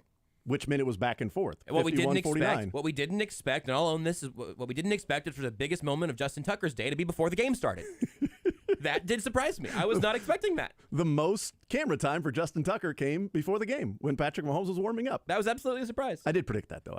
You had that. Man, that parlay must have been delicious. Nailed it. Oh, I did that with Rashee Rice is over. Yes. But we both said on the air Friday, there's no way I am betting. Not betting. Against the Chiefs in this particular game. But to me, that's the brilliance and the takeaway from that game. Yep. How they played. To act like that was just an expected result, the sharp money was on the Ravens too. All the money was. It kept moving their direction. It was crazy. Vegas really needed the Chiefs to win, especially to cover the 4. I didn't really need it, but I certainly appreciated it with my wallet by them covering the money line and a couple of other parlays. So, Drew Tranquil, I know you said that you spoiled some people's parlays. No, you didn't. Not mine, at least. I appreciate it. Appreciate you doing what you do. The only person that spoiled my only big bet of the day was the referee that called back Rashee Rice's touchdown. Oh, that's tough. That's okay. It was a bonus bet. I can live. I'll take the trade off. Right, and it was such an obvious hold too. The Chiefs get all the calls. This is something that we don't have to dig any deeper than this if we don't want to. But Rashee Rice had a touchdown and Chris Jones had a safety. Yep. Chris Jones got kicked in the kneecaps in the end zone. Yep. That's a penalty in the end zone. That's a safety right there, friends. The Chiefs dominated that game. They had a touchdown called back on a BS hold. And every single professional football player has said that's not a hold. Every offensive lineman was furious. That's how you get out in a screen like that. You toss them. You got to toss them out and get up there. Because look, the other side of the coin is if Zay Flowers falls down, the Ravens have a first down because it was first down at the 1 or 2 yard line was the first down marker. Yep. They're first and goal from the 1 yard line. Well, now the Ravens are getting that much closer to a touchdown. This a 7-point game and all of that. That's where this game left, though, with both of these teams having little moments in the margins. Yep. And last week, McCole Hardman fumbled through the end zone, and the Chiefs overcame that. This was a great game between the best 2 teams in the AFC. Yep. And the Chiefs won. And if they play 9 more times? I didn't bet against Mahomes. I also wouldn't bet against Mahomes I any don't of those ever times. physically bet $1 against Patrick Mahomes. I'd feel good about the Chiefs winning the majority of the games after watching that. Yeah. If they played. Yeah. Because I feel good about what the Chiefs defense did. To me, was not a fluke. Absolutely not. After watching the game, what the Chiefs defense did was not a fluke. After watching the game, they were the best unit on the field, and I think if they played again and took that same exact strategy, maybe the difference would be Monken might run the ball more. Yep. Okay, cool. You don't think 6 carries from the running backs was the right game plan? Maybe. I don't know. But also, this Ravens team was a kind of a fluky play away from not scoring a touchdown. Yeah, absolutely. I mean, Leo Chanel had him wrapped up. And by the way, stop going high after Lamar. He just keeps ducking. Thank you, Justin Reed, for actually wrapping his waist. Chanel jumped over him. Drew Tranquil jumped over him, like going high. And even that was like a borderline fluky play that the Ravens scored on. And then spun around. It was also Lamar Jackson being Lamar Jackson. Right, absolutely. It happens. And Nick Bolton. He caught his own pass, and the Chiefs won a playoff game where a quarterback threw and caught his own pass. Wearing number 8. What? And by the way, Nick Bolton wasn't on Zay Flowers. Nick Bolton was in zone coverage. Yeah, he was. And then Zay Flowers came into his zone, and then he stayed with him. But anyway, we'll take a break. We'll get back into some phone calls, 913-3-810-810. You know who the 2 leading receivers for the Ravens were at halftime of this game? Was it Lamar Jackson? Zay Flowers and Lamar Jackson. Lamar Jackson was the Ravens' second leading receiver at halftime. Apparently, they finally found somebody who L'Jarius Sneed and Trent McDuffie cannot cover. It just happens to be the quarterback. Don't show Bill Polian. Lamar is the second best receiver on his own team. We owe him an apology. Lamar turned the ball over twice. He was 1 for 1 in targets and receptions. Targeted himself, caught it. 13 yards, that's a chunk play. Line of the day. Lamar actually could be an amazing wide receiver.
All right, we continue right here on Sports Radio 810 WHB. These Monday shows go by so fast. So fast. Because I'm like, man, I want to get to some more phone calls, and we got all the sound to play as well. We'll hear from Phil Yates, and we'll hear from Andy Reid as well. Let's bring in Phil to the conversation right here on Sports Radio 810 WHB. Phil, go right ahead, sir. What's on your mind? Hey, thanks, guys. Good show. Thank you. Thanks for being a part of it. I think the undefeated quarterback is Jeff Hostetler, because I think he may have won a Super Bowl and only had 3 starts. I'm on it. I will confirm this or deny it very soon. As weird as it is that I know this, he, I think, lost a AFC championship maybe with Art Shell as the coach of the Raiders in 96? 93, Dylan. God, you're close. So that's a 4-1 career record for Jeff Hostetler. Not the GOAT. Great call, though. More about the game, though. Yes, yeah, go fair. ahead, Phil. The great thing about being a fan of football is being able to watch a game and second guess what's going on the field. Mm-hmm. And when the Chiefs and Spagnuolo were rushing 5 and 6 guys at a time for like 8 plays in a row in the second quarter, you could almost hear the Baltimore fans screaming, "What are you doing here? Can we do something? Can we run the ball? Can we jet sweep? Can we do the screen game?" And they failed to do that, and because of that, they didn't come close to scoring in the second period. And then the biggest play in the game basically was the Chiefs surviving the bad holding penalty and getting points at the end of the quarter to go up by 2 scores. Because once the Chiefs were up by 2 scores, Baltimore, that was already predictable, became even more predictable. They just simply threw the ball. Totally agree. And that, I mean, if you basically Spagnuolo pantsed them. He did. By doing the and of course in the second half they didn't blitz that much, and they went back to 4 because they figured they'd adjust in the second half. Well, Baltimore should have adjusted in the second quarter. They had opportunities based on what the Chiefs were doing to get them out of that blitz situation when they were sending 4, 5, and 6 guys, and they didn't do it. It was almost like they were creating a baseball mitt, and Jackson was the ball caught in the mitt. They couldn't get out because they were so spaced out around them, the 6 guys that were rushing the quarterback. Yeah, that's a really good analogy. I love it. Phil, thank you for the phone call, man. I appreciate it. And, yeah, I was surprised that there wasn't the adjustment that would have been made to where, okay, they're bringing 5 or 6. Let's run some short little dump offs. In the third quarter, they hit the running back, Justice Hill out of the backfield. What might have been Gus Edwards out of the backfield, I'm not sure. But they hit the running back a couple of times and picked up some decent yards. One on the sideline, it was 2nd down and 10, and Nick Bolton was there, and he's not the quickest guy, and he's got the sideline to help him, but he also was alone on an island. Justice Hill, just a quick little stutter to the inside, and then was able to turn the corner at the sideline and picked up like 14 yards. It's like, oh, okay, there you go. Now maybe they're adjusting here. But they kept running guys deep and kept running guys deep and kept running guys deep. And I think it was Booger McFarland that might have tweeted 10 times, Ravens are going to have to run a screen pass eventually. Are the Ravens going to run a screen pass here? The Chiefs keep blitzing, and the Ravens have yet to run a screen pass. Are the Ravens going to run a screen? Like, he kept saying it over and over. And did they run a screen? Except for maybe an attempted wide receiver screen in which Chris Jones knocked the ball down on 3rd down. Yeah, I get that might have been the one. You're right. That was a screen, though. Which, by the way. And he was not the only one there either. But they said that on the broadcast. That was. I watched it again, and if Justin Reed did not beat his man one-on-one, that would have gone for a long game. Really? Okay. Yeah, so Justin Reed and one other guy was over there, and then that was kind of it.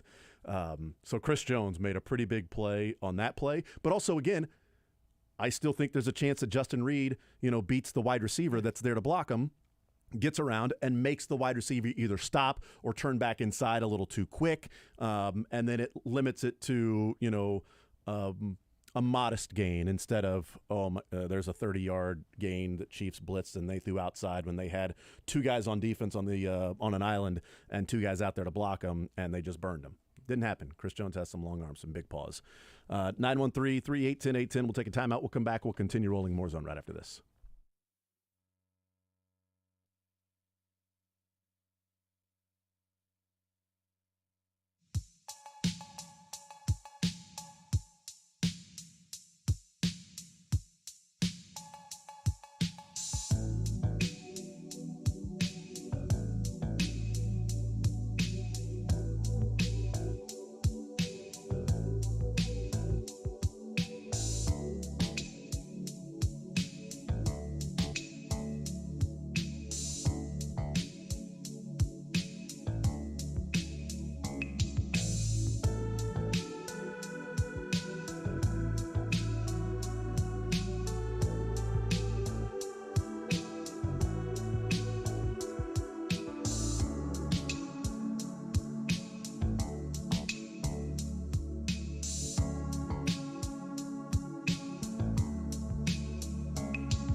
All right, we continue right here on Sports Radio 810 WHB, 913-381-810. Let's try to get through some phone calls. Bryson next up on Sports Radio 810 WHB here on a Victory Monday, 4 out of 5 Super Bowls for the Chiefs.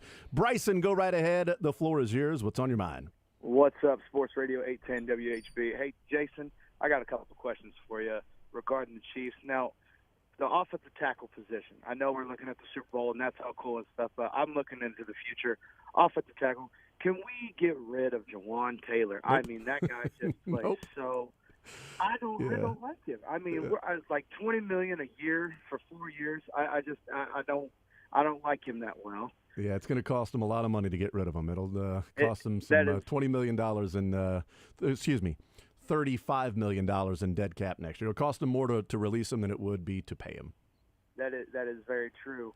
But I just don't think he's the right kind of player for us. But, maybe I'm wrong. This is his first year, so maybe I'm wrong. But yeah, hopefully it's been a disappointment so far. I don't think there's any debating that. Yeah. The other point I want to make, can we write the book on L'Jarius Sneed? He's the top 3 corner in the NFL right now. Amazing. He's one of the best. He's not 3, he's not 2. He's top 3, and he's not 3 and not 2. I mean, I don't know that you'll get much of an argument from me with that, the way he's playing. He's playing amazing. Yep. He's playing amazing. There's no doubt. That's all I had, guys. Thanks for the call. Thank you for providing a great show for us. Go Chiefs. Bryson, I appreciate that, man. Thank you for being a part of the show as well. He'd be in the conversation. It's like, who are the top cornerbacks in the league? If you don't mention L'Jarius Sneed, you're not watching. Yep. If you're talking about who are the top cornerbacks in the NFL.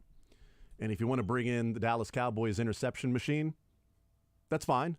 But you also need to bring in the Dallas Cowboys touchdown giver-upper machine at times this year. They're the same machine. Yes, that's right.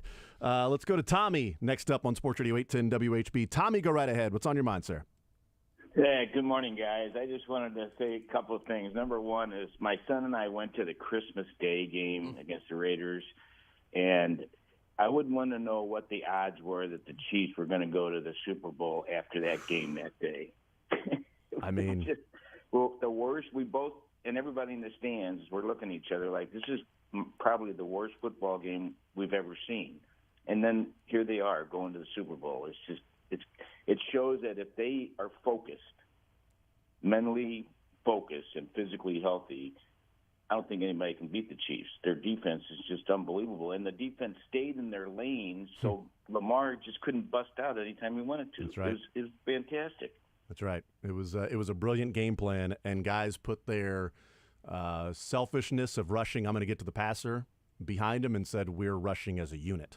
Exactly. Everybody is one. Yeah, we were watching it with my sons, and we're like, look at them staying in their lanes. Yep. Sure that you want to sack them, but it was more important to keep them in their lanes so he couldn't bust out. Yep, absolutely. Anyway, great show, great game, and it's unbelievable. Tommy, I appreciate it, man, and thank you for call being. should end that way. Tom, a good soldier having to live through that Christmas Day game that turned everything around. Tyler wraps us up here with phone calls on this Victory Monday. Tyler, go right ahead. What's on your mind? Hey, Jason, just wanted to call and let you know what a hypocrite you are. No, I love that that's the last call we get. I'm kidding. So I'm kidding. So I'm 27, and I got a group of buddies who've been friends with kids, full diehard Chiefs Royals fans, and the last playoff game we watched together was actually the Titans game before the Mahomes era. So we've been pretty superstitious, but decided to give it a go this week. Yeah. Immediately had PTSD after that Lamar throw up, catch it play. Yeah. So I was about to kick them out of my house, but we stuck through. It just I'm never going to take this for granted, and like this team's just so battle tested. We've seen them deal with injuries. I mean, Mahomes was hobbled last year. They're just so battle tested that I just don't see moving forward at this point how you really can't pick against them. That experience and. Lastly, I don't know if you guys saw, but Justin Reed did tweet that he'll be posting a link to his "In Spags We Trust" shirt. So be on the lookout for that, guys. And I'll listen to the rest of the show off the air, but I appreciate you. Tyler, thank you so much, man. I appreciate it. Yeah, we saw that the link is going to be released by Justin Reed, and yes, we will be purchasing some. I've got Justin Reed's tweets with push notifications right now. I'll pass the news along. Turned on notifications for Justin Reed because he is going to. Because there are some refreshing. Yeah, there are some links out there that are sort of aftermarket type those. things, or I'm just going to create these one things. from a bot that said "In SPACs we trust." Somebody's out there just spackling a wall. Yeah, I love SPACs. In Spackle we trust. Really covers up all of those nail holes in the wall. And Justin Reed also says a portion of the proceeds when the shirts do get sold are going to There you benefit his foundation, J. Reed Indeed. So we'll let you know when that goes live. More accurately, I'll let you know right after I hit submit order. There you go. And by the way, to Tommy's point in Christmas Day, we'll play the clip eventually with Brett Veach and saying that was a big game for the entire organization to just look in the mirror. And it obviously meant a lot to this team.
of place. It's Field Yates of ESPN. Now in the zone with Jason Anderson on Sports Radio 810 WHB.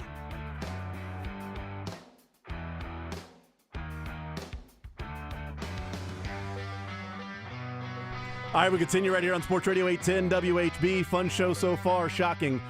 Chiefs 4 out of 5 Super Bowls. They head back to the Super Bowl, heading to Las Vegas, where the Chiefs will play a postseason game in the Raiders Stadium in Las Vegas before the Raiders will.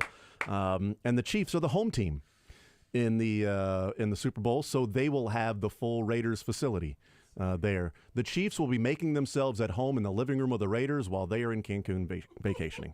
Chiefs are Airbnb-ing the Raiders stadium. Field Yates from ESPN joins us, our NFL insider. Field, welcome to the show. How are you, sir? Jason, I hadn't thought of that, and I got to tell you, I'm going to send every group thread I'm on that involves football fans that nugget right there. Unbelievable. Yeah, one of the end zones will say Chiefs. There, it won't say Raiders. Hopefully the Chefs. turf. We got to make sure we. That's right. Great googly mogly. It has to say Chefs. Well done on you. That last Monday you picked the Chiefs to win. Said you will not pick against Patrick Mahomes. I picked the Ravens to win, which has gone over well with really everybody. Benedict Arnold. That's right. Yes, that is correct, man. Better to be lucky than good sometimes. Yes, Jason. I picked the Ravens to win 26-24 with a 51% confidence rate in that. I love the way the Chiefs played. The Chiefs will win close.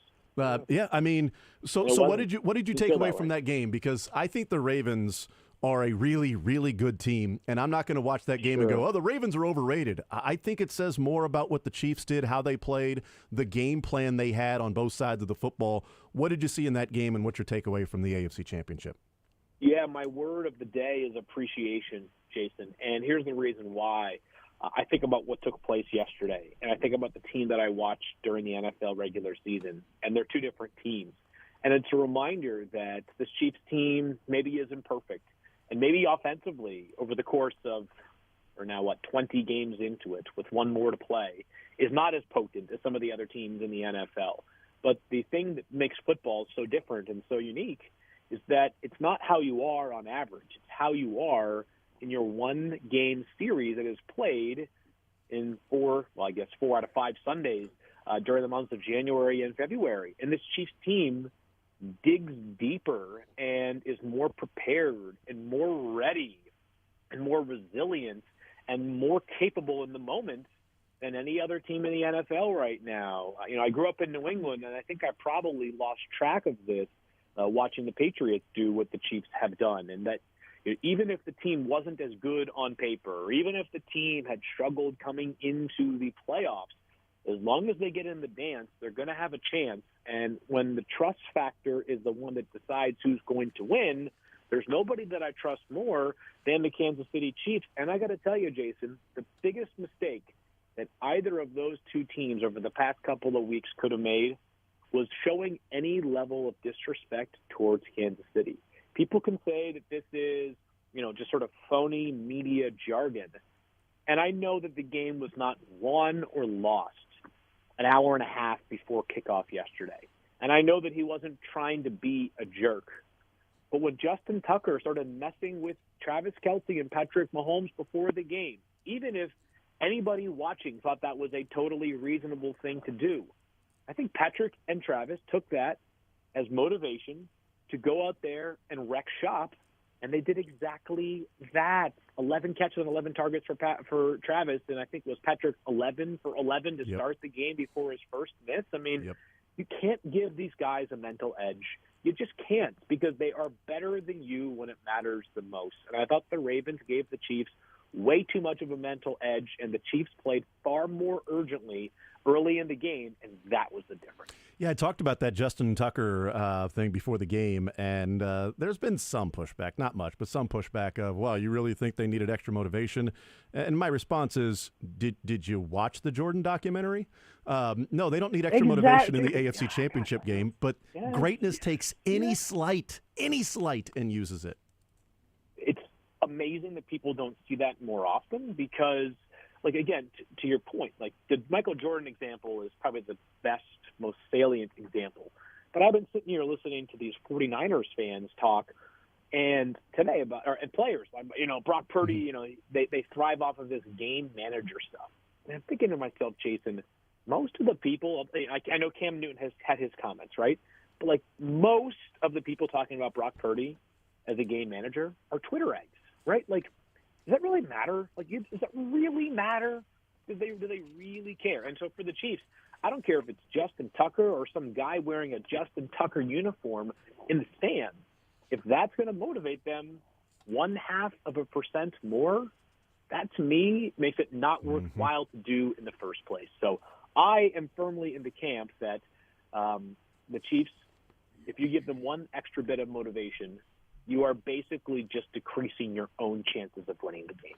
Yeah, the title and the label of game manager, I think oftentimes gets a bad rap because you know what Patrick Mahomes did after they went up 17-0 in the second half? He managed the hell out of the game because his defense was dominant. He didn't make mistakes. He didn't throw bad passes. Andy Reid, after the game, Andy Reid talked about it. The second to last, let me pull up the game book real quick. The second to last possession for the Chiefs before they ended up let's see. Regardless, there was a possession where Patrick Mahomes. Oh, that's what it was. So the second to last possession for the Chiefs, it was 2nd down and 6, and 6 minutes to go. Chiefs were still up 17-7 at that point. 2nd down and 6, and Mahomes took a sack. And Andy Reid talked about it and said that play specifically was Patrick Mahomes. There was nothing there, and he just simply tucked it. Took the sack, went down 3rd and 8. They end up picking up like 5 yards, and they punted away. 5 minutes left to go in the game. Ravens get the ball back. They're down 10. If Patrick Mahomes throws the ball at his own 20-yard line and throws it into coverage and it's an interception, well, now you get a quick change. You get the Ravens with the ball back, 6 and change left to go and down by 10 and already in field goal range at that point. That's a pretty damn good job of managing the game and saying, yeah, I'm not going to make a mistake and be dumb here. I need to rely on my defense, and they're going to go out and win us the game. Yeah, and I also think this is that, maybe the guy is labeled, whether it's Patrick Mahomes in the second half or Brock Purdy in certain moments as a game manager, but it's like each of them is now 60 minutes away from being a Super Bowl champion. And, there's only been 57 Super Bowls prior to this, and there's obviously lots of quarterbacks that have won multiple Super Bowls. So there's far fewer than 57 Super Bowl winning quarterbacks. And Brock Purdy could win the Super Bowl and retire the day after and be considered forever a Super Bowl champion, right? And Patrick has already done it twice and could do it for a third time and probably cement his legacy even further. That I have a hard time getting all fired up about these labels, apparently much more so than many do, because it felt like this morning much of the talk and the discourse was about still whether Brock Purdy is a game manager or not, to which I say I don't give a crap. Field Yates is our guest. I've wondered how much I gave a crap about postseason experience conversation, especially, going into this game. The last time the Chiefs lost a playoff game was in the AFC Championship game against an inexperienced Cincinnati Bengals team that was going on the road to a very experienced Chiefs team that had gone to back-to-back Super Bowls and was wanting to avenge the loss a year ago in the Super Bowl to the Bucs and was playing just unbelievable football. And the Chiefs ended up losing that one to an inexperienced team that had won 2 games, and Joe Burrow after being injured the year before, and Jamar Chase was a rookie, et cetera, et cetera. So I've gone back and forth on that. But I do believe in certain settings that can be the case. I think in this game, the postseason experience for the Chiefs, I think, came through in spades. And, the toughness thing, I talked about this in the first hour, Field, that I think Baltimore was trying to show that they were the tougher team, but they were trying to show it with a physical mentality of we're the tougher team when the Chiefs were the tougher team between the ears. And that postseason experience, I think, in that game at least, shined for the Chiefs. Yeah, they looked like the much tougher team. I couldn't agree any more on that one. They felt like the team that was not afraid of the moments, and they felt like the team that maybe when the stakes got higher, they felt even more comfortable in that moment. And I'll say this, and this is not necessarily a direct answer to the question that you just posed, but I thought just another takeaway from yesterday was that, we're going to spend more time if the Chiefs win in 13 days from right now just debating, is Patrick Mahomes already better than Tom Brady? Is he already the number 2 player in NFL history? What will his legacy be when it's all said and done? I understand the root of those conversations, and, candidly, I think Patrick is, probably already, to me, the second best quarterback of all time with a real chance to get there as the best ever. He just has to play a little bit longer and, win a few more rings. And yet yesterday, to me, was not just about Patrick, who was brilliant, but yesterday was like a reminder of, it's a team sport. And think about all the players yesterday that were making critical plays in key moments, whether it's guys who were drafted, whether it's high, like George Karlaftis getting a sack, whether it's players who were taken in later rounds that made impact, whether it was guys like Nick Allegretti, a journeyman, right, like a pure backup for most of the year who steps in. And it wasn't perfect, but, until the second half, no sacks against the defensive front that led the NFL in sacks, a total of 2 sacks allowed for just 13 yards. So it wasn't like it was critical pressure. Guys signing big deals like Charles Omenihu, who has the big play in the first half before he gets injured. And then guys signing for, smaller deals like Drew Tranquill, who had obviously some key tackles for loss yesterday. And it's like, I get it. The quarterback obviously influences the game more than everybody else. It can be true that Patrick is on the short list for greatest individual athletes ever. It can also be true that Chiefs front office remains in its bag and they continue to do things at an incredibly high level to the point that if I'm a team around the NFL watching that game yesterday, I'm saying to myself, I want as much of the Chiefs front office as I can get running my team going forward. So I thought the depth of the roster really shined through yesterday as well. Yeah, the stat that one of the stats that was out there is the 07 Patriots and the 2023 Ravens, according to DVOA, are 2 of the best offenses we've ever seen in the NFL. Both of those teams in their last postseason game, their defenses held the opponents to 17 points. Both of those teams lost because they went against Spagnuolo, who was on the other side as the defensive coordinator. I feel like since yesterday's game and throughout the day today, and I feel like the next couple of weeks will be a lot of Spagnuolo getting his flowers heading into that 49ers game. Yeah, no doubt about that. He's been terrific in big games, and yesterday was just a masterclass, right? And, I think that, it's clear that they had a plan yesterday, right? It is clear that the Chiefs felt extremely confident that they could hold up in man-to-man coverage against that Ravens receiver group. And other than, the Zay Flowers big play that eventually led to the Zay Flowers big play for the wrong reason, they pretty much did a great job down the field, right? I mean, those guys really, really held up. And, the reason why that matters is because that allows you to rush with an extra player or 2 against Lamar Jackson and that Ravens offensive line. And while Lamar can certainly influence the game with his legs, and he did yesterday, I mean, the touchdown pass was one of those plays that I'm not sure anybody else can make that play besides Lamar, but they did a good job neutralizing it. As the case with most great quarterbacks, you can't do everything perfectly, but you can certainly pick your poison. And I thought that Spags did just an incredible job picking this poison. And, I thought the T-shirts after the game were cool, too, because I think it speaks to just how much sort of credit and respect the team feels Spags deserves, which, again, the quarterback and the head coach will always get all the headlines, right? No one is debating greatest defensive coordinator of all time right now. And that's probably not a conversation that will take place if the Chiefs win next Sunday. But it's a great testament to just how much this is not just a 1 or 2 man operation, but a 53 player and, 20 coach and, 25 people in the front office and many more people involved in the staff operation. Field Yates from ESPN is our guest. I asked this question in the first hour, and I said I'm going to ask Field Yates this question. Do you think one day Brett Veach will win Executive of the Year? The funny part is they have to be bad before he gets that, right? Because it's playing off of a baseline, right? When was the last time Andy won Coach of the Year? Do you know? That's a great question. I don't know offhand. I'll look it up while you're talking. Because I think, this used to be an old joke that I saw on Twitter where it was like Coach K never won or hardly ever won ACC Coach of the Year. I think Bill Belichick was Coach of the Year once, maybe twice, something like that. You're just like, okay, well, over the past 25 years, pretty clear that the two best head coaches in football by far, like by a lot, are Andy and Bill, right? And they might have 3 combined Coach of the Year awards during this time in which they're like playing a different game from everybody else. The AP Coach of the Year, last time AP Coach of the Year for Andy Reid was 2002. Wow.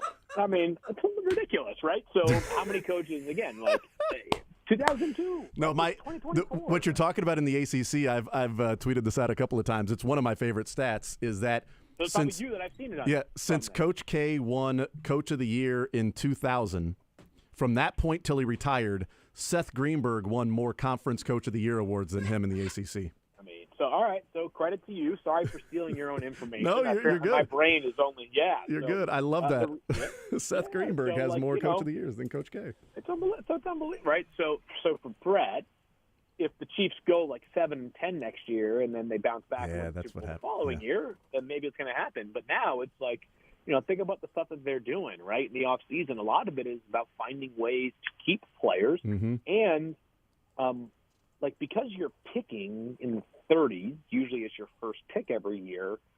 I mean, I guess if they pick 31st or 32nd and they draft the best rookie in the class, it's gonna matter. But it's been like a lot of guys doing it sort of in smaller roles. Become bigger roles. Trent McDuffie is first team All Pro this year, right? But his first rookie year impacted by injuries, and it's guys who kind of hit their stride later. L'Jarius Sneed, and obviously Tavarius Ward was a good example of a guy who got better towards the end of his rookie contract, and L'Jarius is going to be a very, very rich man in a few months here. But it wasn't. So it's going to have to be like the Chiefs are going to have to get bad, or they're going to have to. I don't know. It's going to be tough. Yeah, not like it would be undeserved. It's going to be tough. Yeah, Brett Veach. 50 of the 53 players are Brett Veach.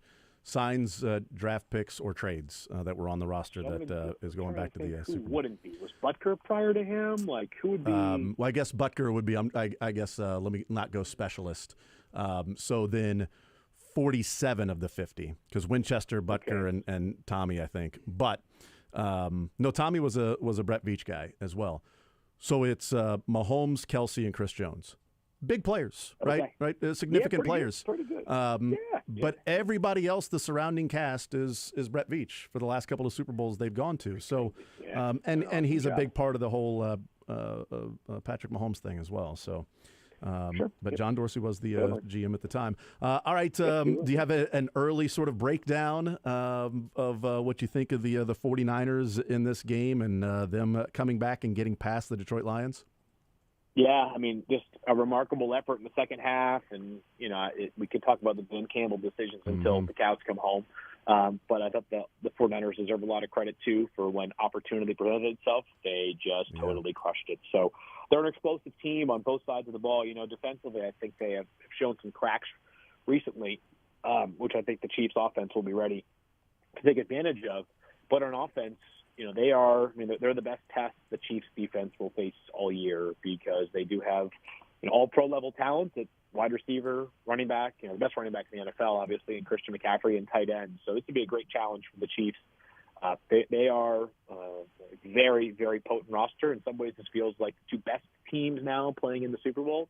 But Jason, while I don't do it often, as in get things right, it was sent to me that of all the ESPN experts, just 2 of us picked the Chiefs to beat the 49ers in the Super Bowl before the preseason. Wow. And I'm on that island nice. along with the great Lindsay Theory. So no time to abandon the island now. We are not going Tom Hanks and Castaway. We are sticking with the Chiefs, beating the 49ers. I'll go something like 27-24 is the final score. 27. Spoil that for next week. We will also do that next week. We'll get more of an in-depth breakdown as we'll have a full week's worth. We'll see what Christian McCaffrey's neck/shoulder is. We'll see about Willie Gay's neck, Charles Omenihu's knee. He said on the field after the game, "I'm playing." Do I look like somebody that's not going to play in the Super Bowl? I will be playing. So a couple of weeks of guys resting up, and we'll see what ends up happening. Field well done, Chiefs over Niners. So you're almost there. Okay, don't check the rest of my preseason preseason predictions. No, why would I? It gets a little shakier after that. Why would I? I picked the Chiefs to beat the Ravens 17-10. You know, as far as anybody that's just now tuning in for the first time ever That's right. on the show. That's as far as exactly they right. would know. Yes, I also. Yep, I had the same thing. I was totally envisioning too. Like I called a Zay Flowers fumble into the end. I had all those things. Brilliant. It was brilliant. Yep. And actually, I need to find where is my Field Yates from last week, because I wanted to give you credit for where credit is due. Dang it. Where'd it go? What'd you just 24-21. So you had the Chiefs winning 24-21 over the okay. over the I'll Ravens. take it. Yep, so 24-21. So, and you said I wrote down Chiefs find a way. Was the first thing you said about the game over the Ravens. Chiefs find a way. And they found a way. They found a way. They did it different in the postseason. They had typically done it. Field, you're the man. Appreciate it. We'll talk next week and get more of a preview looking ahead to the Super Bowl. Thank you so much, sir. Appreciate it. Enjoy the breakdowns the next couple of weeks or the next week or so. We'll talk soon. Sounds good. Thank you so much. Talk to you next week. Absolutely. There's Field Yates. Chiefs over Niners Field Yates had before the season started. And sticking with that one as well. So Chiefs over Niners. I don't think there's any doubt that the whole whether, postseason experience or tougher team or when things are going bad or there's the highs and lows of the game that you sort of keep it even keeled, all of that stuff, I think that came through for the Chiefs in the game yesterday. And, I don't know if it's flipping the switch or just a slow progression. In fact, let's hear from Brett Veach. We talked about this at the end of the last segment when we had a phone call. I think it was Tommy that talked about being at that Christmas Day game with his son against the Raiders. And that has been pointed to as sort of a turning point for this team. And here's the question to Brett Veach. Said, did they believe they could turn it around after that Christmas Day loss?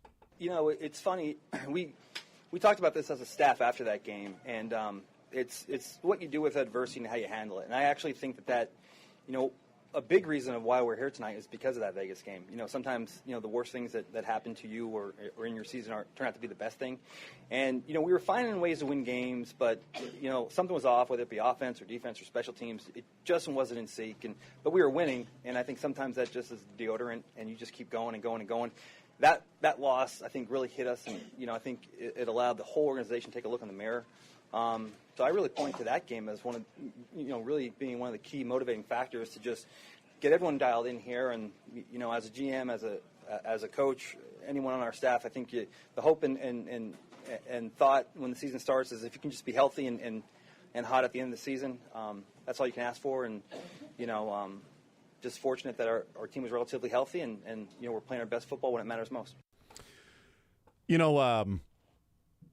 To draw a line from the wire, when Omar was in the alley with Brother Marceau and they had their guns drawn, and I can't remember which gun it was that Omar had, and said to him, he said, "I've got a something. Even if I miss, I can't miss." I bring that up because even when the Raiders win, they lost. Yeah. The Raiders beating the Chiefs is what the organization points to as to why they're now playing in the Raiders' home stadium in Vegas because of that loss. Even if I miss, I can't miss. Even when you win, you still lose. That's Rosie Perez. Sometimes when you win, you actually lose. Sometimes when you lose, Chiefs and Raiders, you actually win. Sometimes when you win or lose, you actually tie. And sometimes when you tie, you actually win or lose. And this season for the Chiefs has been a year that has felt like losing, even as they've been winning, and even when they've missed, their piece was just Patrick Mahomes. Yeah, they even if they miss, they cannot miss.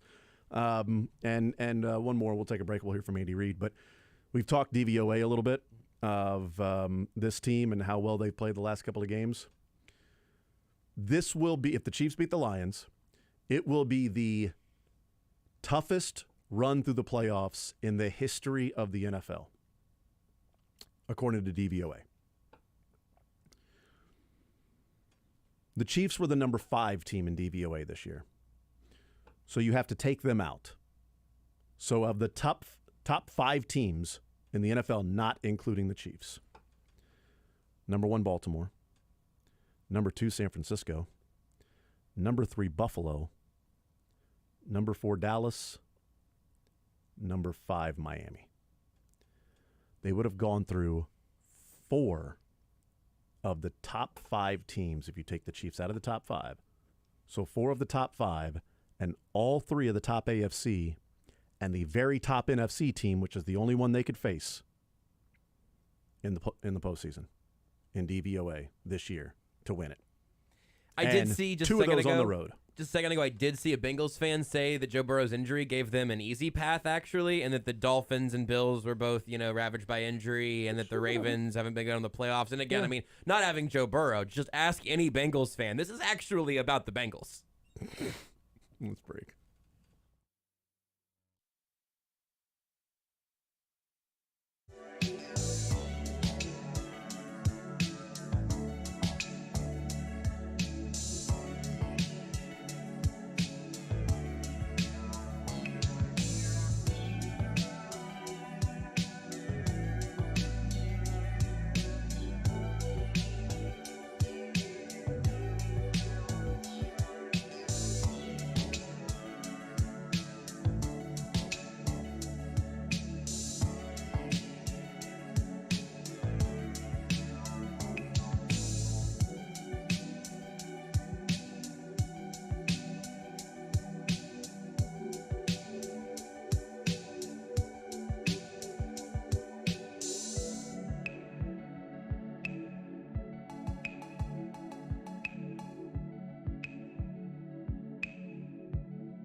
All right, we continue right here on Sports Radio 810 WHB. Jason Anderson with you, Josh Brisco, Dylan Michaels. Mick Schaefer will hang out with us in the 1 o'clock hour. Some learn funny him in a minute. It's been a while.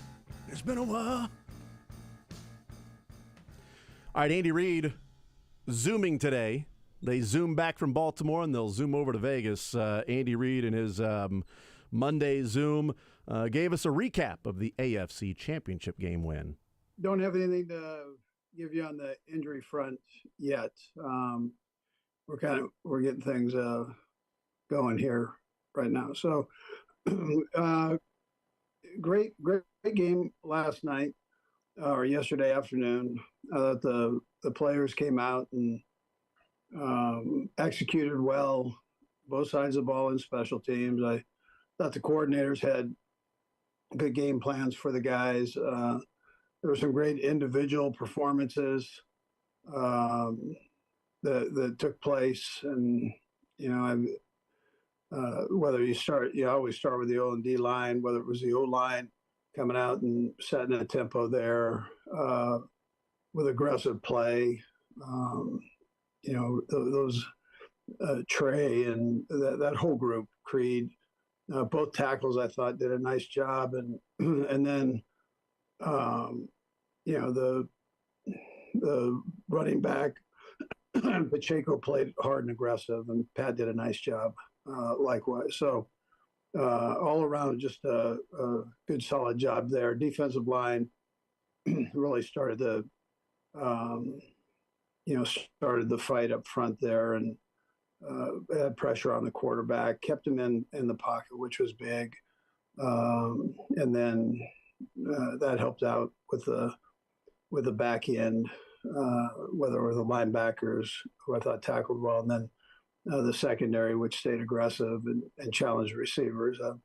Again, I thought George and Chris did a nice job up front there, and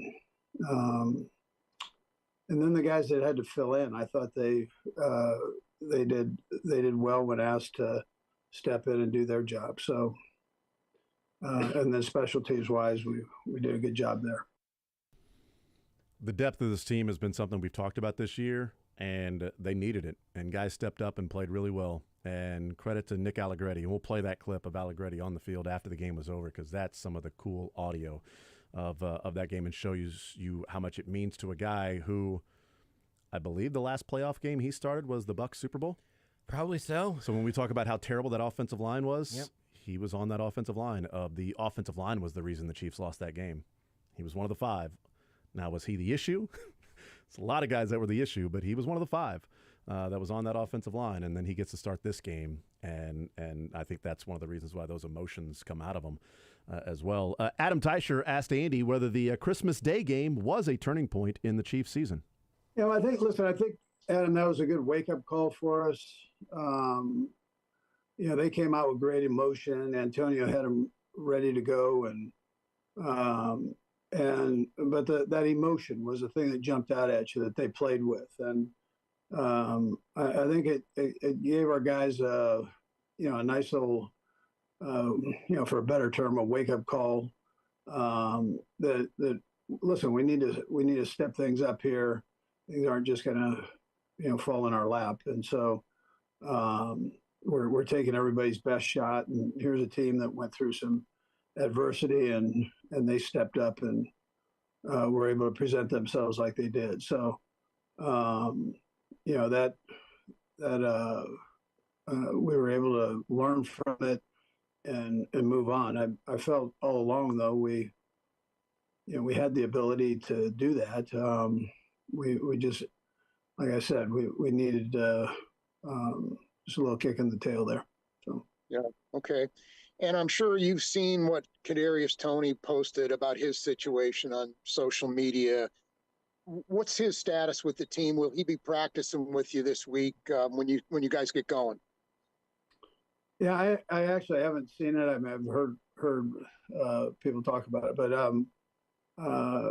yeah, he'll be back out there, and we'll see how he does. Let's go next to Seren Petro. Go ahead, Seren. Coach, just as a follow-up to Adam's question, so his status with the team is unchanged. It remains just an injury situation that it's kind of, I found it difficult to follow what he was saying, but it did seem to be that he was saying he was not hurt. Can you expand upon what his situation is a little more, Coach? Yeah, well, I mean, obviously he's been on the injury report, so I mean, I got that part as that's not made up by any means, but he's been working through some things, and he'll be back out there. Yeah, we'll see. We'll see. Oh, by the way, I am completely in agreement with Seren there. It was, I'm with him. It was tough to follow. It wasn't a super clear plot. No, he's totally right. It was tough to follow He's where totally he was heading. Right. He just said it in such a funny and matter-of-fact way. Yeah, which is great. It's perfect. I mean, I found it tough to follow. I also found it tough I to did follow. as well. No. And I'm actually glad he asked it that way because it sort of presents it to Andy like, well, he said he wasn't injured. It's difficult to follow what he was saying. Yeah.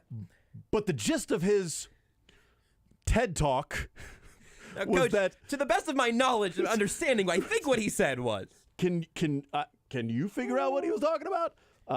hey, Coach, listen, I don't know and you don't know. Can you just tell me what's going on with the Kadarius Toney, man? If that thing was a mess. I haven't seen it, but I've heard people talk about it. He'll be out there. We'll see. Little chuckle. I think Andy Reid hasn't actually seen it because someone was like, hey, Coach, you're not going to. It's confusing. Let me summarize it. It's tough to follow. It's which is absolutely true. So true. His status, he's been on the injury report, and that's not made up. Mm-hmm. He's been working through some things. Mm-hmm. The injury report can't put he's ass next to it, or just Kadarius Toney, DNP, sucks ass. Questionable for a return to the team. Out as member of the Chiefs. Like, just an absurd. You just had your child the night before. I'm going to, unless you want to do the whole. We don't have to do it right now. Man. We got 2 weeks to do it. I'll just go ahead. Well, I don't know. He'll be back at practice on Wednesday. Yeah, we'll be able to talk about it then, I guess. Well, we can do it. It's just such a bad look, man. I don't know how I know it took me 6 months longer than it took everyone else in the sound of my voice, but for me, not everyone. It took yesterday, you probably a couple months longer than me. It took me a long time. Yesterday, my watch has ended. I'm Shark Tank. I'm out, and for that reason, Kadarius, I'm out. That dude had. For that reason, I'm out. That's the reason. That guy just had a horrendous football season. In some cases, like, hey, man, you didn't catch a pass and you're the joke. You're like the butt of the joke in week one. That sucks. I felt for him then. All the way through this season, you know who had his back? The two most famous American football players in the GD world and the head coach who kept talking about what a smart kid he is. How many times did Andy Reid say Kadarius Toney was smart? Hey, man, that wasn't very smart. Yeah. You had Travis Kelce walking you off the field with you under his arm. Swifties know that Travis Kelce was out there supporting you and taking bullets for you on his podcast. And you're going to go live the morning of the AFC Championship game to tell people to find out what's really going on because you're not hurt? Please. It's two organizations that he claims have made up injuries because they didn't want to play him. Yeah. Now, there would be a look in the mirror moment. Uh-huh. And the end of his time in Kansas City. Yep. I don't see how he's on this team going to Vegas. How can you be that guy when this team talks about camaraderie, how connected they are, and all of that, and be a guy publicly saying that about the organization? When everyone in it has done so much to try to prop you up, when fans were out. Clyde Edwards-Helaire was frustrated at the Super Bowl last year because he felt like he could have gone earlier. But he didn't say they made up an injury. Right. He just felt like, well, this was the plan, was for me to be healthy and ready to go. I could have gone, the last couple of weeks. Okay. And then he was a healthy scratch. Yep. He was inactive. Because at that point, the Chiefs just he wasn't he's injured, so therefore it was, no, he's good to go, but he's just inactive in the game. He wanted to go earlier because he was on the IR, right? And then they activated him. I believe that's right. They activated him from the IR, so therefore to be inactive, it was a healthy inactive. Yes, that is definitely true. Because he said he found out he wasn't playing when he saw no shoulder pads there, suiting up like guys do. Right. And he was frustrated the week of because he thought he could play the week before and the week before, whatever. But they didn't make that injury up for that to happen. And he didn't go public on Super Bowl morning and, well, they're making things up. Not like you have to lack just the ability to critically think if that's your idea of I'm going to show them. Because the Chiefs are doing you a favor. That's the thing.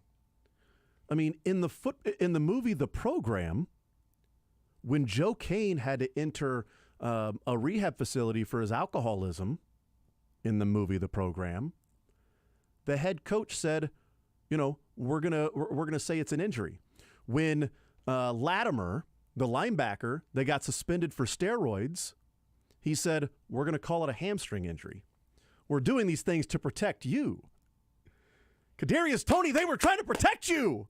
They were trying to let people know, no, you're injured. It's not that we just don't want you out there. You've been battling a hip and ankle injury, and it's been creeping up, and it's been getting you. That's why you went from full practice to limited the next day. It's because you just can't kick this thing. Somebody was doing that work for him on Saturday night. On Saturday, he gets ruled out for hip/personal. And a few hours later, James Palmer tweets, Kadarius Toney had his first child tonight, a baby girl. That's where the personal part of his designation came from. He's also dealing with a hip injury that is keeping him out tomorrow. The subtext of what James Palmer is tweeting here is that someone has reached out to him, or he reached out to someone, but information has been exchanged with James, noting, hey, personal isn't him throwing a fit. He just became a father. Yep. But also, the thing that is keeping him out tomorrow is the hip injury. Because whoever set that up did not want anyone to wonder why Kadarius Toney wasn't playing. Was it personal hurt feelings? Was it personal baby? Was it personal team doesn't want him around anymore? Personal toxic? No, this tweet, which either this part is speculative, but I'm very confident, either someone in the Chiefs organization or someone in the Kadarius Toney camp got in touch with James Palmer and said, hey, let's put this out here. People are speculating about what personal means. Personal reasons came out, and there was a lot of talk at that point of the personal reasons certainly is different here. And then when it's baby girl, just born, you go, all right, comes back around. Then Sunday morning, it's back to personal bleep hole. Like, that's the personal designation. Personal can't hang. Like, it's so frustrating when people have been trying to protect Kadarius Toney through this process, and that's his end result. The morning of the AFC Championship game, on new heights, after the Buffalo game, when his penalty took away one of the greatest highlights of Travis Kelce's career. Travis Kelce went on there and said, "I love KT. If we get the opportunity again, I'm going to throw that bleep right into his chest again." Everybody hating on KT right now, I'm not trying to hear that. You can bleeping miss me with it. I'm trusting 1-9 every time he's out there on the field. We'll see if the Chiefs trust 1-9 ever again. Because you can't. They can't. How could they? You can't. How could they? You can't. What a waste. Well, at least, we don't do anything like give up a draft pick to draft a guy that's a head case like George Pickens. We just want to give up 2 to bring this guy in. So. Well, maybe that's sort of the point, is they went down that route, and they're like, well, we ain't going down the route again with that. That one I will save for a later date, Dylan. That one I will save. Andy Reid says that he is not concerned about Patrick Mahomes' legacy in the league, but he does understand why other people are. We see it every day. You're right. We don't take that for granted. We respect the job that he does, and we appreciate it. And we know we're seeing something special. And he's still young in this business. So that's a great thing for the Chiefs. It's a great thing for the city. And it's somebody that you can build around. And Brett Veach does a great job with that, of making sure that other positions are relative to that. So it's a positive thing that we're very aware of, I guess, is the best way I could say it.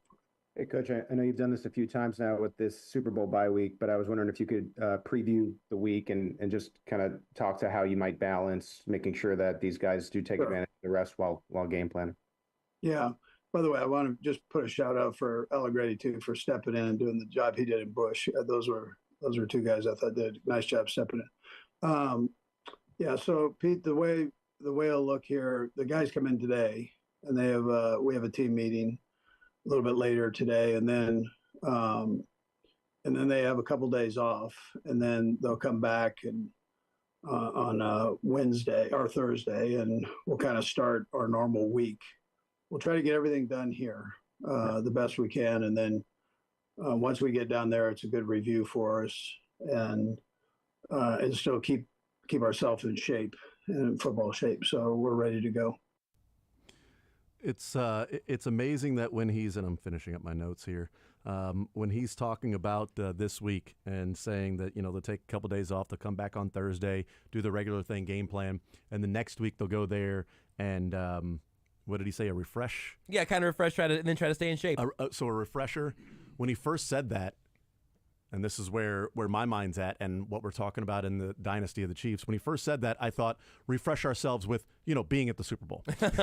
Refresh ourselves of how we go about the media stuff and but refresh ourselves on the game plan. as he was talking there. But my first thought was, and we'll get there and refresh ourselves on being on what it's like to be at the Super Bowl yet again. Yeah. Hey guys, just a refresher. This is what the media is going to be like. This is what this week's going to be like. Everybody that's been here. Aminihu, Drew, Connor, Shamari, Rasheed, you guys, this is what it's going to be like for you guys out there. But everybody else, you good? I saw a tweet go by a second ago. I missed who it was. I apologize. Juwan Taylor. But it was like it's pretty cool that the Chiefs can just do their quote normal week of game planning for the Super Bowl. Are you going to do your normal thing for the Super Bowl? Your normal week of prep for the Super? Or are you going to tweak it at all? And not the COVID year one, but the normal ones, plural, that you've been to. Andy Reid continued. Matt Derrick asked Andy Reid about just how good the Chiefs' defense is and how big it was to hire Steve Spagnuolo. Yeah, well, I guess I can start with that. I mean, that was important. We have a history together, so. I knew what to expect and where he would go with things.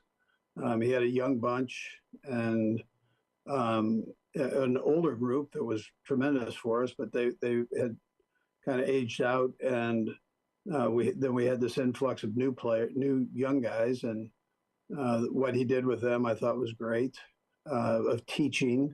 All of his guys did that. They did a great job of teaching, and the kids were receptive to it, and then you're seeing the rewards of that now. Is it one of the better defenses? Yeah, I'd say it's one of the better defenses that I've been around.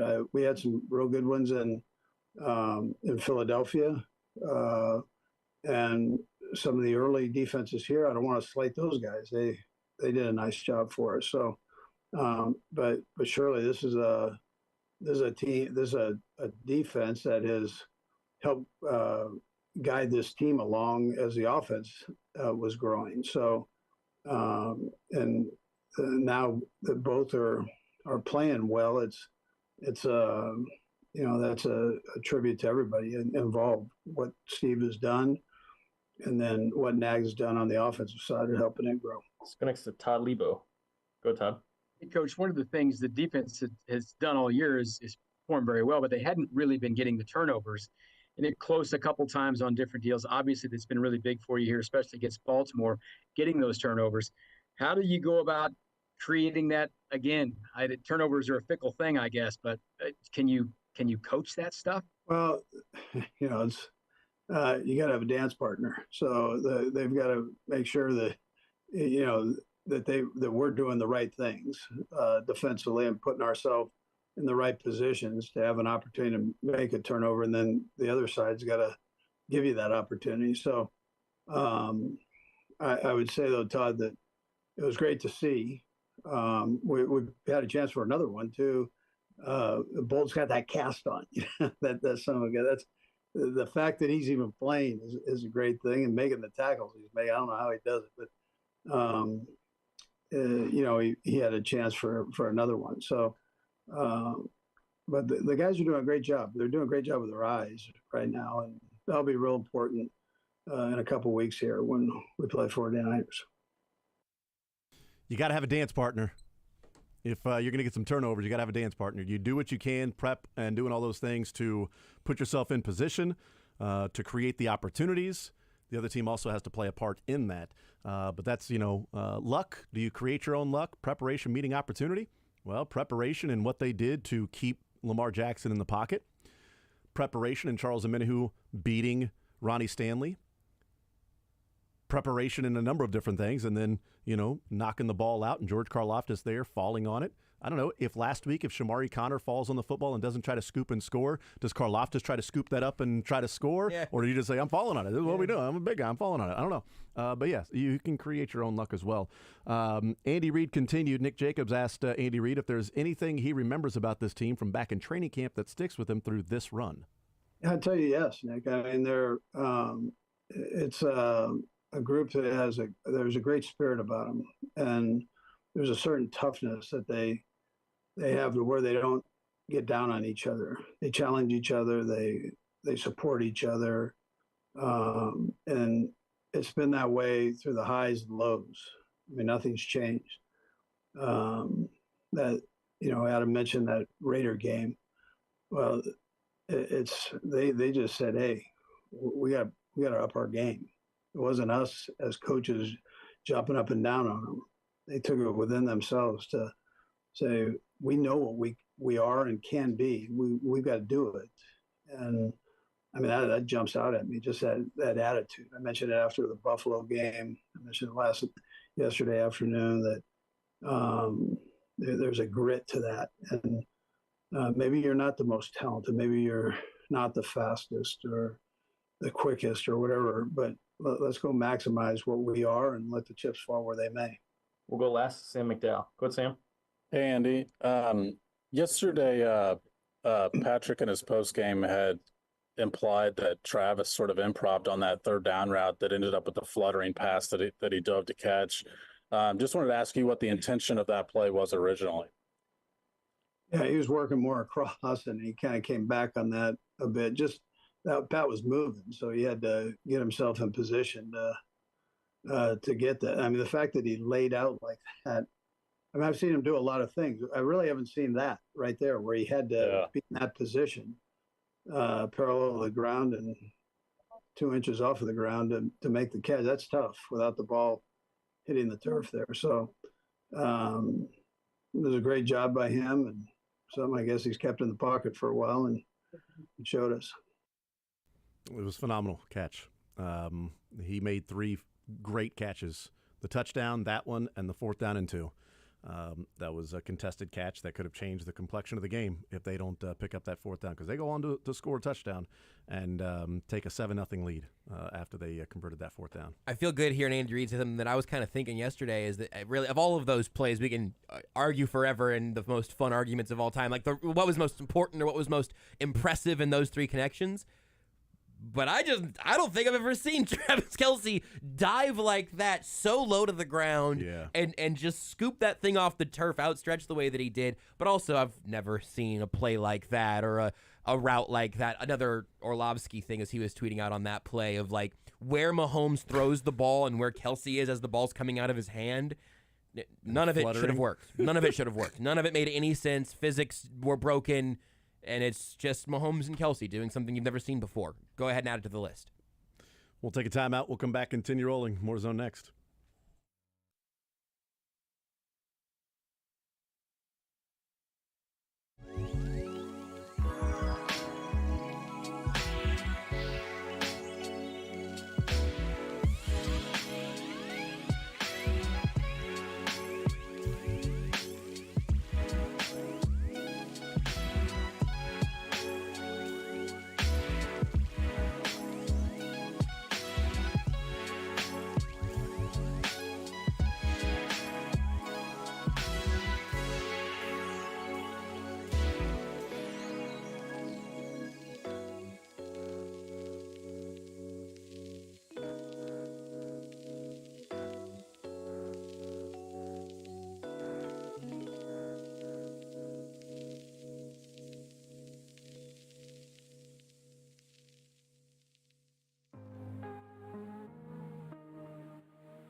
All right, wrapping up this hour, we'll talk with, hang out with Mick Schaefer coming up in the 1 o'clock hour.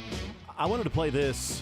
Andy Reid gave some kudos, some kadoos to Nick Allegretti, gave him his flowers there. And after the game is over, this was really cool because you can tell the emotions coming through with Nick Allegretti, who, again, I believe his last postseason start was against the Tampa Bay Buccaneers in the Super Bowl, in which he was a part of. The offensive line sucks, and the offensive line is the only reason why the Chiefs lost that game. And the offensive line, they were pretty bad, and he was unfortunately a part of that. He gets an opportunity to be out there for Joe Thuney. He's been really good filling in for those guys. Here he is. He's on the field with Harold Kuntz after the game was over. And here's just an awesome, emotional Nick Allegretti. Appreciative to be part of this organization. I just want to see my family. It was an emotional week, and let's go win one. Man, the fans were incredible support. I tried to stay off Twitter, but every time I opened it, it was a ton of support towards me, and I'm not used to seeing anything on Twitter about myself, so that was incredible, and we got shots to go win another one. Let's go win one. All right, buddy, good job. Nick, the focus of this team, especially you'd have to fill in with Joe out. What's it mean to you guys to accomplish the task with everything you had to go through, the adversity? It's incredible. I mean, you can't understate what Joe Thuney's meant to this team, and he'll never get enough credit for what he's done with both organizations he's been a part of. The guys, I had to challenge. The guys knew that, and they were there for me all week, helping me with communication, making sure that I was, ingrained in this offensive line, this starting five this week. And God, I'm so proud of this team, so proud of that offensive line, and honored to be a part of it. Awesome stuff from Nick Allegretti. And I never get on Twitter, but somehow whenever I get on Twitter, it's positive things about me, which is pretty cool. But that's the most improbable part of any of this. Yeah, it's something positive all the time about somebody on Twitter. That's crazy. Yeah, his last start was that Tampa Bay game. Wow. The only I shouldn't say the only rep. He's had some reps. He's been the sixth lineman a few times and has gotten a handful of snaps in several games, but it's been that. Yeah, before going in for Joe Thuney, he had played on offense 2, 3, 4, 5 different times. And I think 3 of those 5, he was tackle eligible. Yeah, that makes sense. But then filling in for Joe Thuney and then starting this week. So good for him, man. It's incredible. All that time staying ready and staying ready and staying ready and staying ready. Allegretti. Stay ready so you don't have to Allegretti. Stay ready, Allegretti. He's already got 2 rings. He may get a third. I'm going to give him an honorary one right now, brought to you by Ruback Fine Jewelry. He gets the ring for that performance yesterday. Once you've been to Ruback one time, you're a customer for life. Check out their new location in downtown Overland Park. Call or text Hal today about scheduling your appointment at 913-649-8811 or visit their website at ruback.co. They'll take good care of you just like Nick Allegretti took good care of Patrick Mahomes in that run game. He's got a couple of rings. See if he can win another one. Nick Allegretti with three-ring Allegretti. That's what they call him.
All right, we continue right here on Sports Radio 810 WHB. Mick Schaefer, KSHB 41 Sports Director, joining us here on Sports Radio 810 WHB. Mick, what's up, man? Hey, guys. Victory Monday. It's Victory Monday. They're still playing football. You know, I think he's pretty alert, so I don't know if this is the case, but I think there's an outside chance that Patrick Mahomes just thinks the championship game is part of the regular season schedule. He has literally never not played, never not working, he and Troy Polamalu, and he's never not playing in an AFC championship game. He's now played a full season, even a 17-game schedule season in the playoffs in 6 years. Think about it. He's about to play his 18th game. Yeah. He's averaging 3 postseason games per year. He's 14 played and 3. 4 times in the postseason, as much as he's played 2 times in the postseason, which, by the way, is a lot of postseason games. He is 14 and 3 in the postseason. 14 and 3. Do you know? You might know this, but if you don't, I'm going to give you 5 seconds to guess because you guys could be able to count it up in a minute or two. Okay.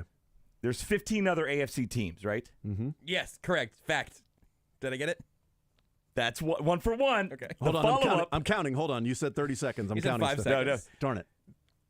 How many of them has Mahomes played in the playoffs already? 5, 4, 3, 2, 7. 7. 11. Did you say 7? 11 is What? right. He has already played 11. Do you know that, or do you know that? I knew that. Yeah. I got to 6 and I threw one saw more that. in there because I didn't have time to get any more. So I'm 6, 7. I'm going to throw one more in there because I'm missing 5. Which 11, by the way, in 6 seasons. Which and what he's played 14 games against AFC teams in the postseason. A shows you just the turnover in the NFL, right? Of all these other teams, they have a 1 or 2 year run, and then B shows you just the greatness of him and the Chiefs of being there every year to face all these different teams. Now, So who are the 4 teams he hasn't played? So just AFC teams in the playoffs. Who are the 4 he hasn't played? Broncos, All three, Raiders, all Chargers. 3 There's West 3. teams. Yeah, wow. There's 3, and then one more.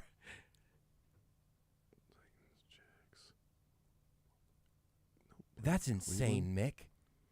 Jets.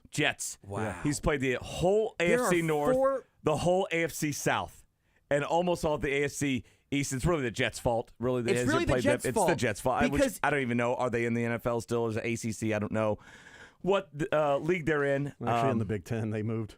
And just how, honestly, kind of, I know they're playing Mahomes twice a year, but kind of how bad the AFC West has been to where, like, you haven't gotten position. You don't have to win the division to get to the playoffs now. There's 3 wild card spots now, and they can't get there. And when they do, they can't win a game to play Mahomes and the Chiefs. And so that's amazing. 4 teams he hasn't played. If That's unreal. If Detroit would have held off and found a way to win that game, he would have played in the Super Bowl each division Beat of me the to it. NFC. Right. Oh, you were going the same. I was Sorry, rolling Dylan. up to the mic for it, but you beat me to it. No, go Perfect. ahead. No. No, you state it the way you were going to state Okay, it. the way I was going to state it. I'll decide whose was better. Yeah, thank you. We were a Lions Super Bowl away from Mahomes knocking off one of each division already in the NFC. I like his. I like What Dylan's better. about also. the NFC East? NFC. NFC Okay, East so was NFC Eagles. And, Eagles. okay. What about the Oh, NFC wait, South? not knocking Bucks. off. They lost to They the lost Bucks. to the Bucks. Yeah, they Ah, lost to the my bad. Bucks. Play. Yeah, So play. I messed it up. All right, Yeah. back. Jason gets the point, I guess. They would have played. Although Yeah. Jason was also wrong. Although Mick I gets was the also point. wrong. I said beat as well because I just assumed they beat the Bucks. They beat the Bucks. I That didn't, I didn't earlier watch that the year Super they Bowl. did. I didn't watch the Super Bowl. I have no idea what happened in that game. I believe the only team he hasn't beaten in the NFL is the Chiefs, right? Yes. Or is that it played? That is correct. No, I thought were the Vikings the last team? Yeah, no, and that was this beat year, them, right? Yeah. I think it was the last team for him to play, though. He hadn't played the Vikings yet. Well, because Matt Moore, I think, played was Matt Moore the quarterback? Well, in hold that? on. Has he? Yeah, he was the quarterback of the Vikings when the Chiefs beat the Vikings. So we beat him this year. No, I mean previously. 'Cause I think they had played the previously. Chiefs, right? So I'm saying, but Mahomes didn't play that game. He did not play that game. So I think he's beaten Every team. everybody except for the. I mean, you could argue the Chiefs have beat themselves when Mahomes has been the quarterback of the team. So I think you should count Great that. point. 32 for 32.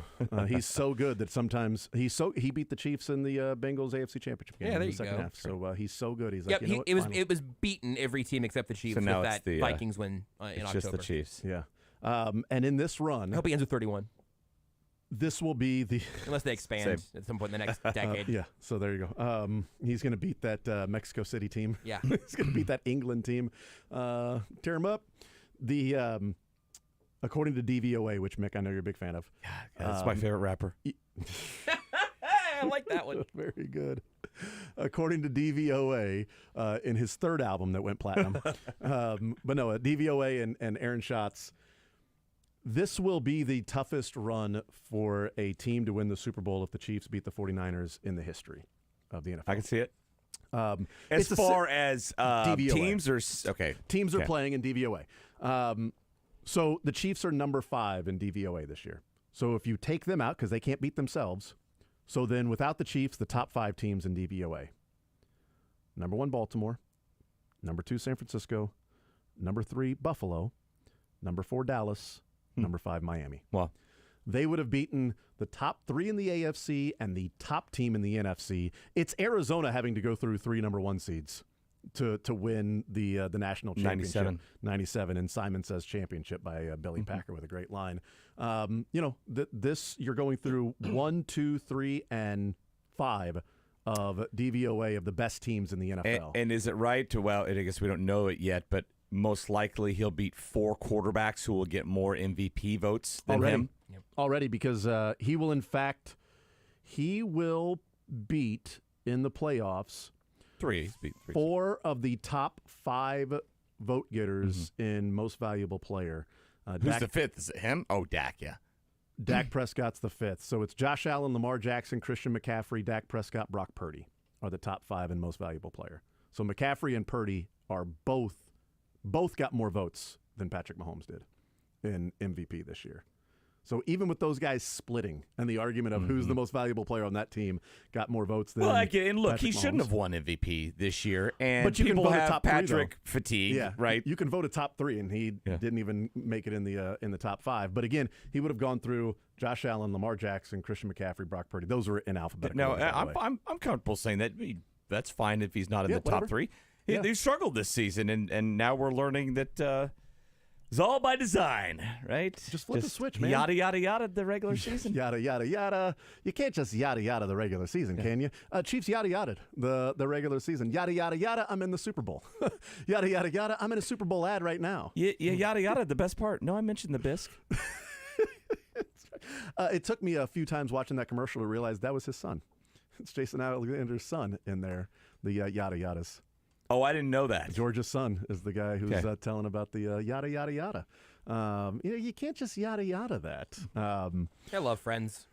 It's great. Ross! Chandler! That's what George always yelled. That's what he was like, the Chiefs offense had to figure out how to pivot. Not Kramer. Joey! Him and Newman were on a break for a while. That's great. There was a time when those 2 shows were on the same night. Yeah. Every Thursday night. Wow. So same time slot, or they respect each other and be like, you're going to same flip network, over. baby. Oh, wow, back to back. I didn't even think about that. Wow, what a run. Must-see TV. That's when it was coined. I remember gathering. We had a watch party with another sorority to watch the Friends finale. Did you guys hold some hands?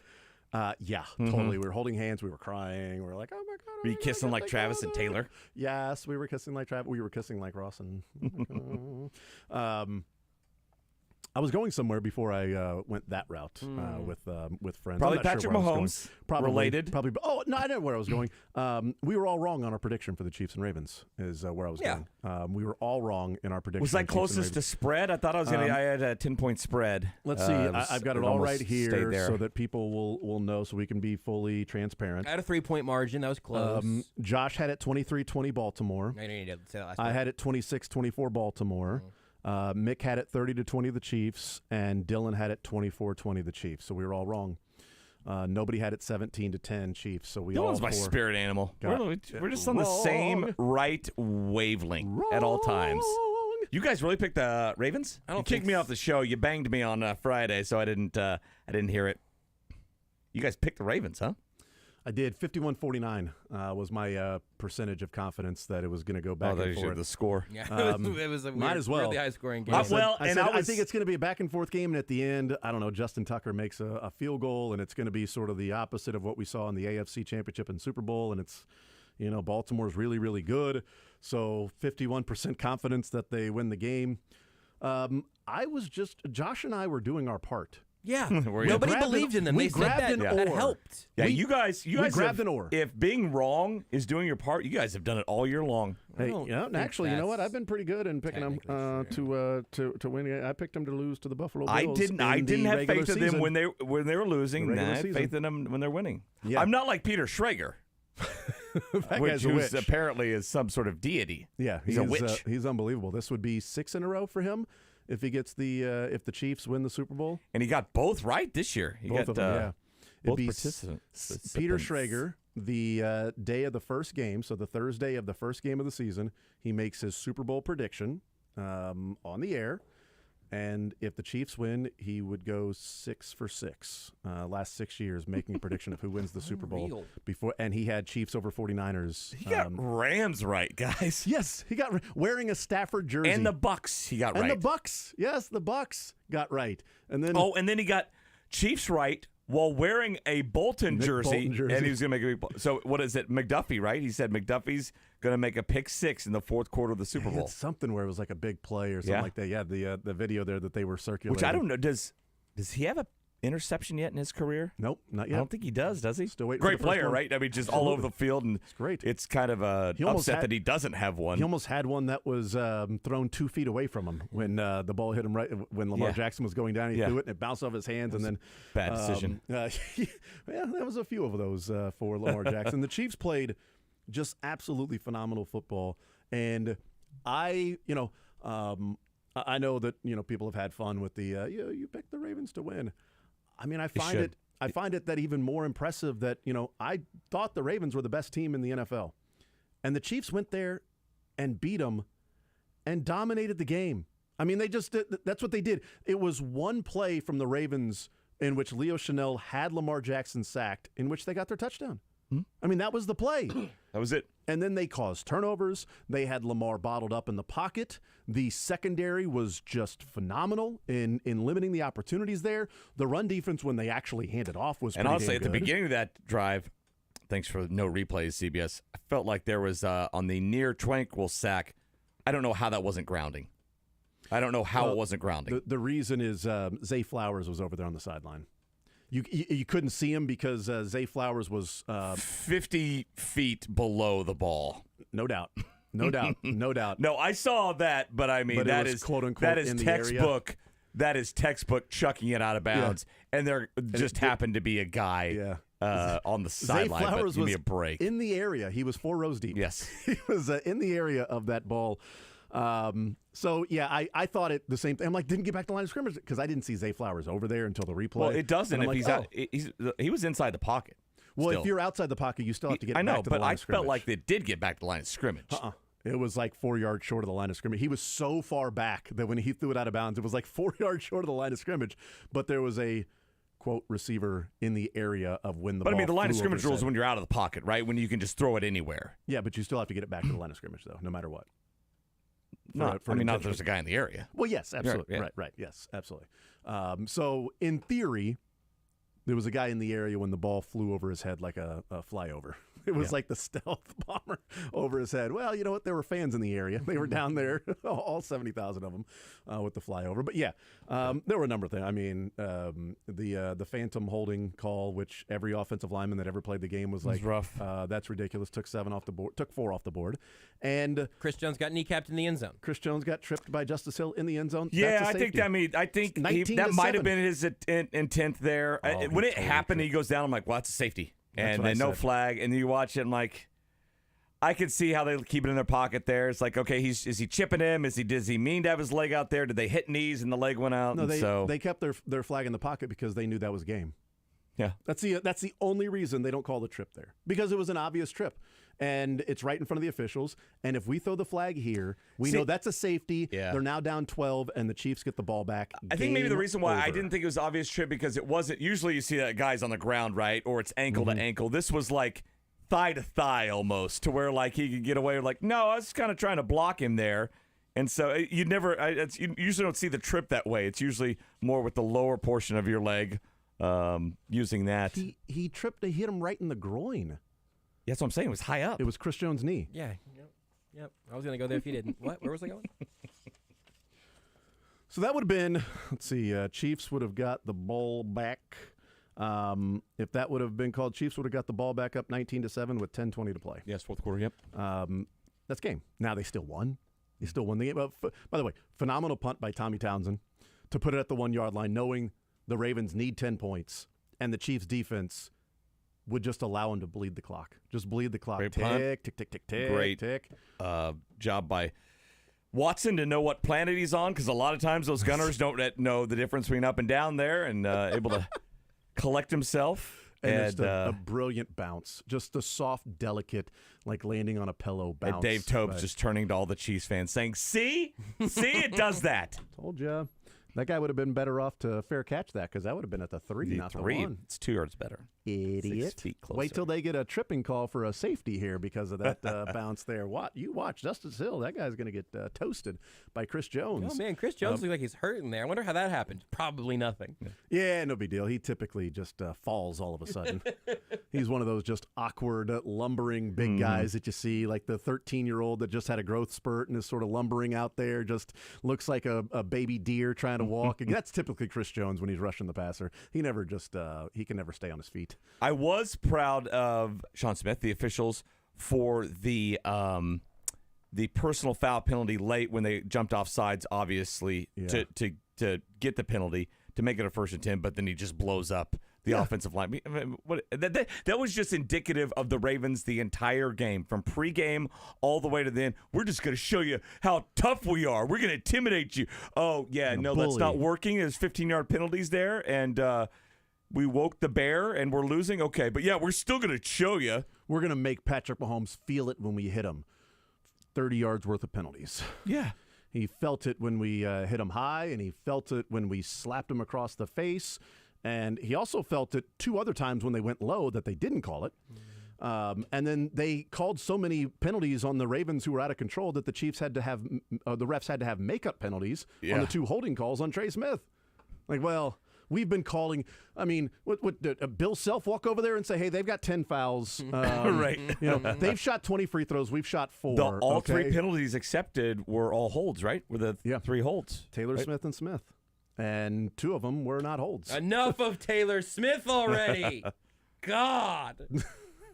Are you saying both of the Smith ones weren't holds? I don't think either one was a hold. Yeah, I think if the first one, of the 3, I think obviously the second one I don't think was. Yeah, the first one was. I mean, you see that. I mean, he's pushing the side of his body as he's rushing the passer, but that's it. That's not a hold. I didn't think it was a hold, either one of them. But I get it. Makeup calls, and they had given too many calls towards the Chiefs with the Ravens being out of control and losing their mind. But they were the bullies, and I love that.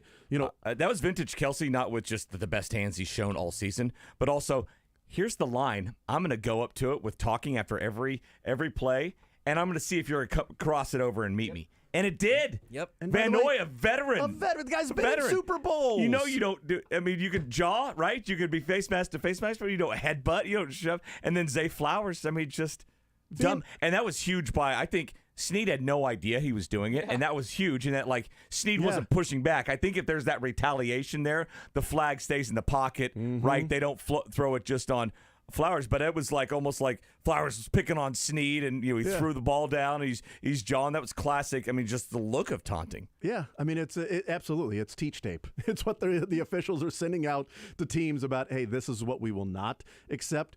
But I mean, Van Noy goes up there and headbutts him right in front of the official. It's like you were on the field into that last time the Chiefs. Well, I shouldn't say last time because they lost the Bengals. But when the Chiefs' run of the 4 out of 5 years of a Super Bowl, Van Noy was on the field when he kept the Chiefs from going to the Super Bowl. One of the reasons why it's a 5 of 6 6 at this point. Yeah, and then that, and saw some people. Well, Van Noy's just tired of getting held. Yeah, that's probably why he did that. Yeah, I'm sure that was it. It wasn't the whole week leading up of we're the tougher team and Patrick Mahomes puts his pants on the same way. Linebackers get held a lot. Yeah, he's just tired of getting held. Yeah, well, they eventually called some holding penalties, phantom ones, but you're welcome. There's some makeup calls for you. Well, it should have been pass interference. Yeah, you mean 15 yards behind the interception? Was it tired of getting held? He was like the 5th guy. That was like the third little skirmish that had happened after that play. Right. I mean, it's just like whatever.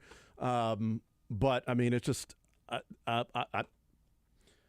think that was one of the more impressive games I've seen from the Chiefs in a complete package game where everybody played their part. Butker hits the 50-yarder. Tommy Townsend puts him at the 1 yard. He had a rough punt earlier. Puts him at the 1 yard line. Kelsey was Travis Kelsey. Patrick Mahomes was 11 for 11 to start the game. The first 2 drives were brilliant. Andy Reid went for it on 4th and 2, and they get the touchdown. And defensively was just unbelievable, holding the Ravens to 7 points, and they managed the game. They played complimentary football throughout the whole thing. And Mick, how often have we said 7 times? Oh, you're not finished. I think the answer was 7, actually. That's crazy. How often have we said that, Tom Brady always won these Super Bowls and games in the playoffs when it was like, 17-10 or 21. I hate that part. I would pick the over, but I like 30-point Patrick Mahomes. It'd be nice if Patrick Mahomes doesn't always have to win a game in the postseason scoring 30-plus points. That's been a while. Like we've been talking about that, and then here's a game where they just simply were the better team and played the better football, had the better plan, the better coaches, and the better between the ears, and they walk out with a victory. I don't think we phrased it the right way because I wanted Mahomes to still be scoring 30 points, but the other teams be scoring like 10 or 17 or something like that. Yes. 37-17, right? That's your about score? Damn time that happens once. It needs to happen. Eventually. Man, what if I would have just stayed with that every single game? 37, 17. 80 years later. On my deathbed, holding my children and my grandchildren's hands. It's engraved on your tombstone. 37, 17. It never happened. Final words. That's your rosebud. It's a silver tuna. All right, we'll take a time out. We'll come back. Learn Funniest Best coming up next. Hanging out with Mick Schaefer, KSHB 41 Sports Director. More Zone next.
All right, we continue right here on Sports Radio 810 WHB. Jason Anderson with you, Josh Brisco, Dylan Michaels, Mick Schaefer hanging out with us. You know, it's a Johnny's Tavern Tuesday or What Monday. are you gonna pay up with that? It's a Johnny's Tavern Monday. It's never been a Johnny's Tavern Tuesday. Unless you want to go there to Johnny's Tavern on Tuesday, you certainly can. They're open and stuff. They are. You got 2 meals to pay up, right? You could. It could have really been a Johnny's Tavern Monday. I'm not sure what you're talking Right? about. Yeah, I'm pretty hungry. Yeah.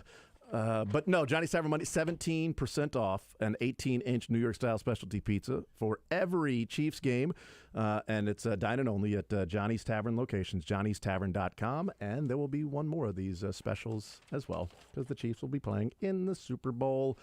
Time for Learn Funniest Best, presented by Pyramid Roofing. For a free estimate, 816-966-1101 or pyramidroofingkc.com.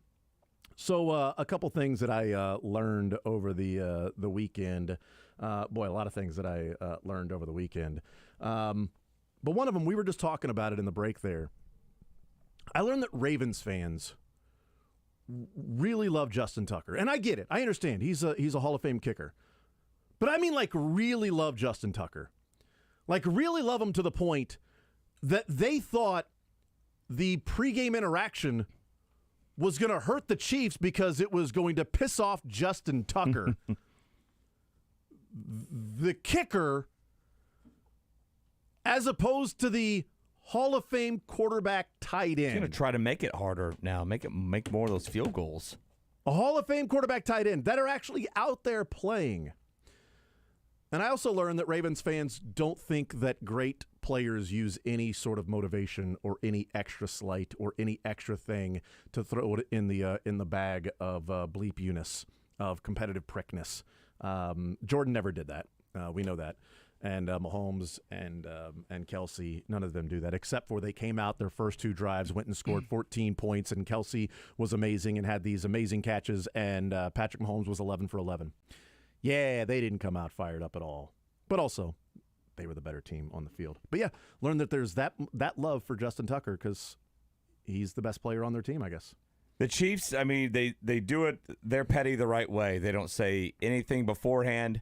They take it all in. Well, I'm sure there's some stuff said right in everybody's jawing on the field, right? But through the media and doing kind of like I don't know, gamesmanship or like chintzy stuff like that, or whatever you want to call it, Bush League stuff like that.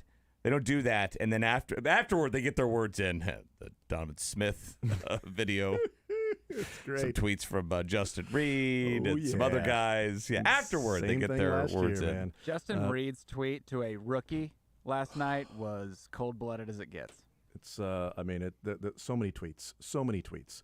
What'd you learn there, Josh? I learned something from Randy Gisarelli. He had a couple of great things, but this is the one that really taught me something last night. San Francisco and Kansas City are playing for a championship. One of the teams hasn't won a title in exactly 29 years, and the other is 1 win away from its 3rd title in 5 years, cementing itself as a dynasty. But enough about the 2014 World Series. How crazy is that? Okay, yeah. That's How nuts. crazy is that?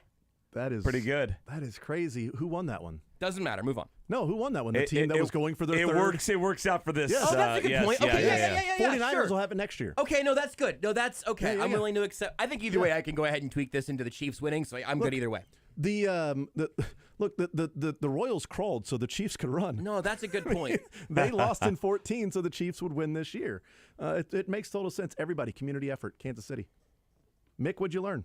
That's a great learn. I apparently was the only one that didn't know this. I didn't know Travis Kelce's nickname was the Big Yeti. You know, it's the podcast. You know, it's all right. No podcast for Whose you? podcast? His. They have a podcast. He and Kelsey. He has a brother who also plays football. He and Kelsey.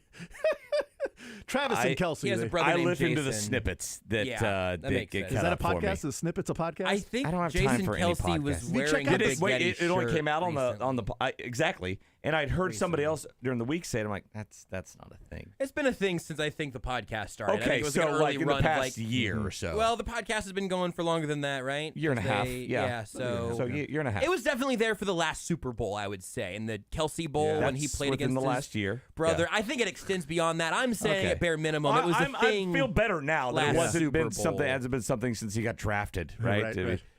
They called him that at Cincinnati. The Chiefs are taking the big Yeti from Cincinnati, and you're like, oh, I didn't even know that. It's always been Killer Trav. And I right? admit, everybody was like, no, you didn't know that? I'm like, no, I guess I didn't know that. Huh. And tell me about this podcast he has.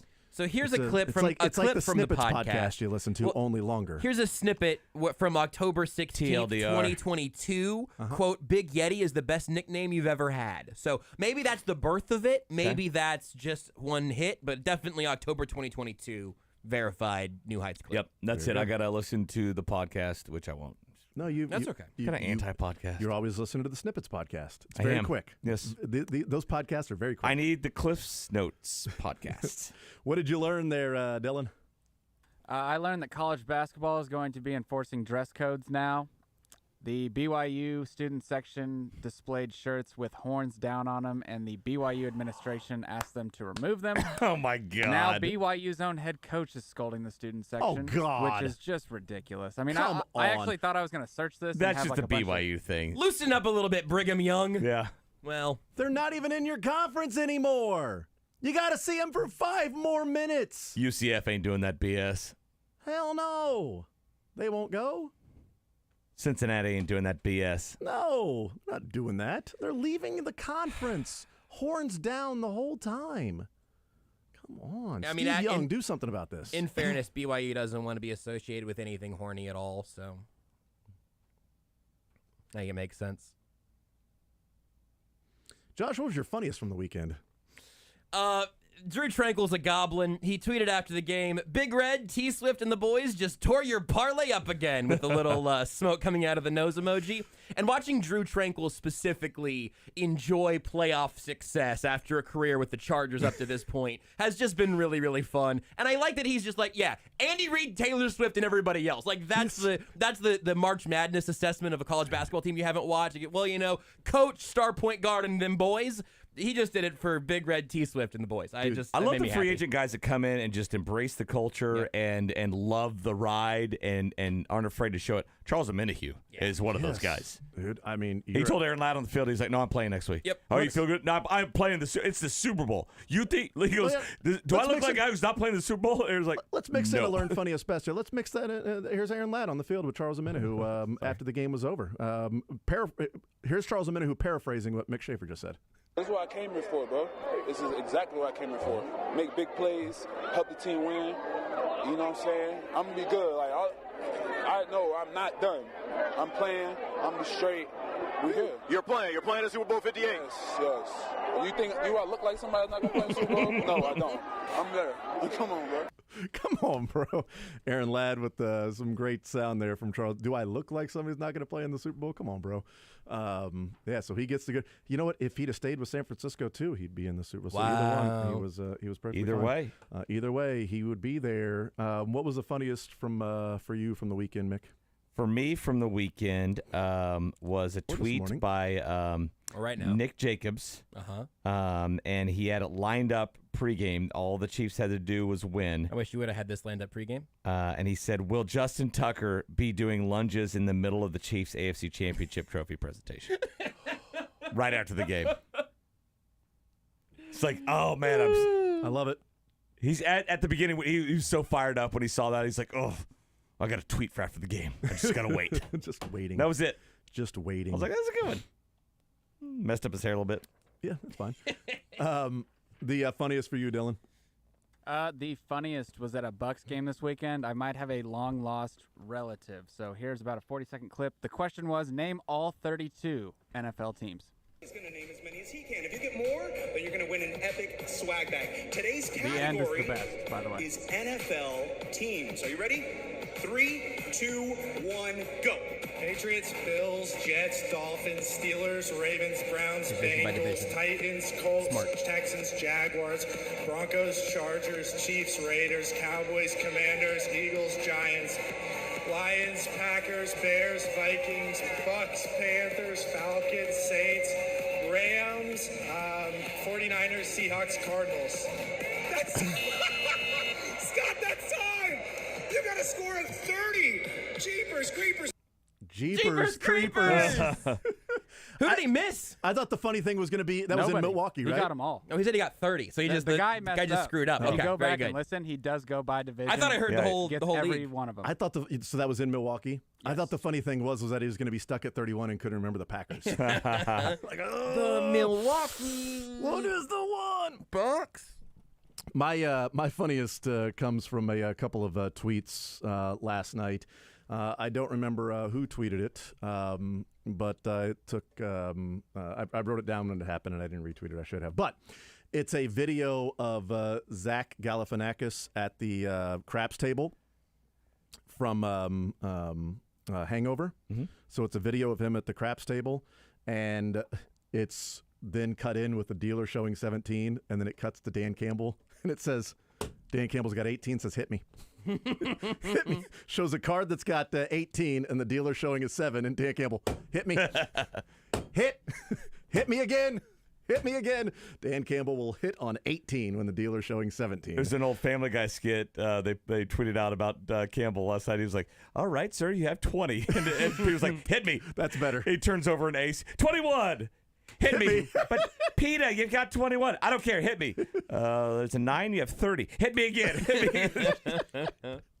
And then there was another tweet that somebody put out that Zay Flowers diving for the end zone holding the Lombardi trophy. Yeah, that was pretty good. And L'Jarius Sneed knocking the Lombardi trophy out of his hands. That was pretty legit. We'll start with you with the best, Mick. Do you have mine, Dylan? Awesome. Thank you very much. All right, so this is a Korean call. Oh, yes. Last night from one of the big plays. See if you can decipher which big play it is. I don't. You've seen it. 46야드 지점. 지금 볼티모어 블리츠를 준비하고 있나요? 아닙니다. 고멜러스예요. 자, 물러서서 멀리 던졌습니다. 앞쪽이 열렸는데요. 잡았습니다.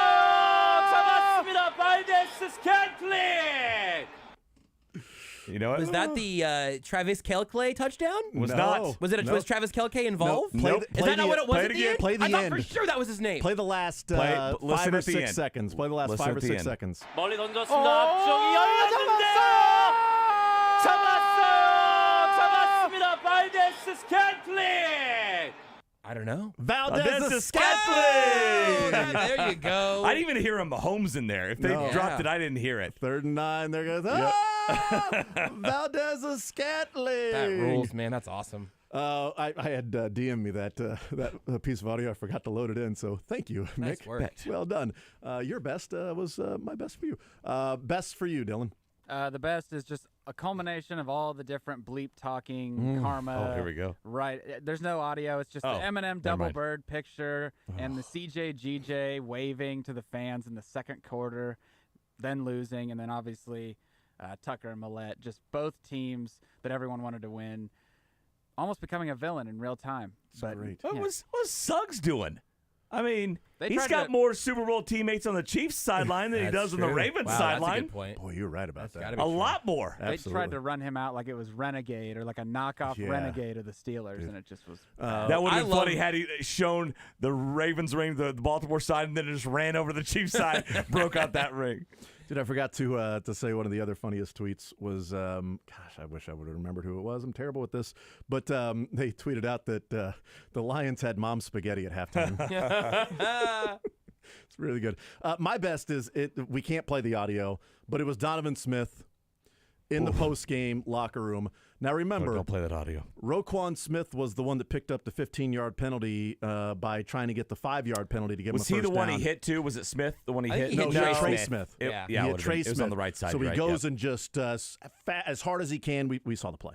So 15-yard penalty. And so after the game is over, Donovan Smith in the locker room, IG Live, and he's talking about, they're talking all that smack, doing this. And then he turns the phone, and on the TV in the locker room is Roquan Smith at the podium. And Donovan Smith starts going, oh, he's sad. Oh, so sad. Oh, he's sad. Oh, talking all that bloop. Oh, now he's sad. Is he crying? Oh, he's so sad.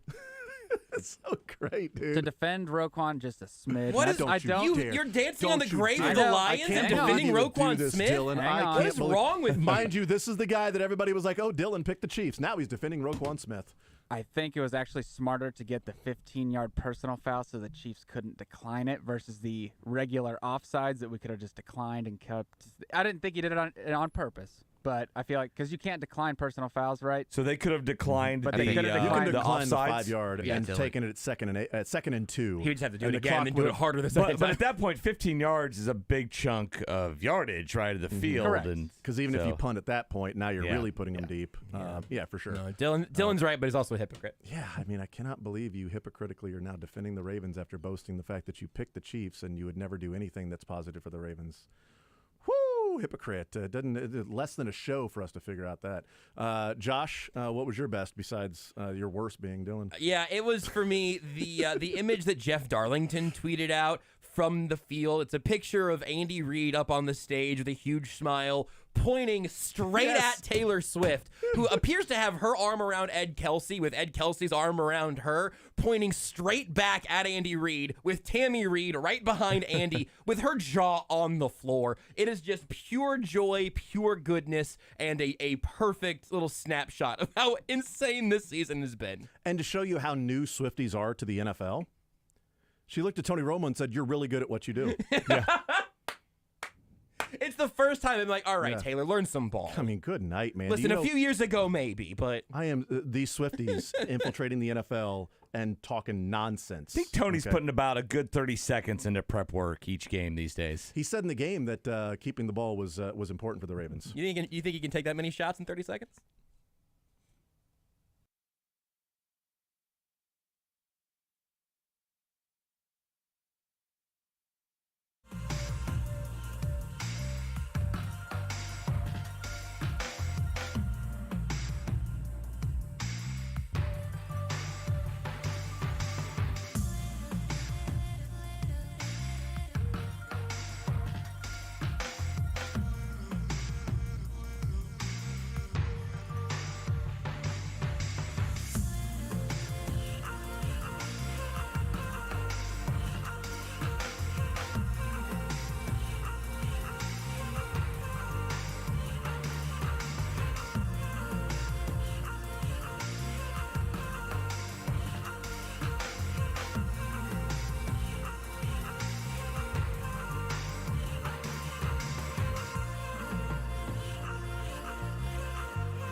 You know, was wrong on the prediction for the Chiefs and Ravens, but I'll go ahead and take my victory lap on the day after the game against the Bengals when we played the clip of Willie Gay saying, hey, get the DJ to play Swag Surfing. And I said that day, that's going to be the song that they rally around, and it's going to be the Chiefs song this year, like the Fight for Your Right to Party was in 2019. It's going to be the Swag Surfing. And the Ravens went out there, scored a touchdown, and they went swag surfing in the end zone. And people were tweeting out after that one photos of Taylor Swift. Did they really? Swag surfing. That's what the celebration was? Yeah, that was when when they did it as a team. Also don't really know what swag surfing We tried to explain it last time. And then there's video of Power and Light after the game was over with swag surfing on, and everybody's doing so I'll take the victory lap on that. The first one didn't really bother me. It's the fact that the Ravens did the swag surfing for every touchdown they scored. I thought that was tasteless. Oh, nice. Nice job. Nice job, Josh. Still waiting on a Justin Reed tweet for a link to the In Spags We Trust shirts that are out there.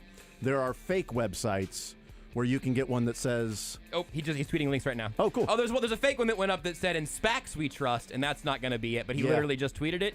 So you can go check it out on Justin Reed's Twitter if you want. Okay, so there you go. If you want that In Spags We Trust, because proceeds are also going towards Justin Reed's foundation. Right. My brother could probably mock one up right now in a coffee break, and proceeds would go to him. Go to the Schaefer. Hey, guys, real quick, tell me how bad you want one, because they are $65. What? Give me a break. These guys have no read. Okay. Touch with reality. Yeah, my brother would be 25. I'll talk to you after the show. Think about it. I may get one of those In Spags We Trust shirts. Thanks, Mick. Program next.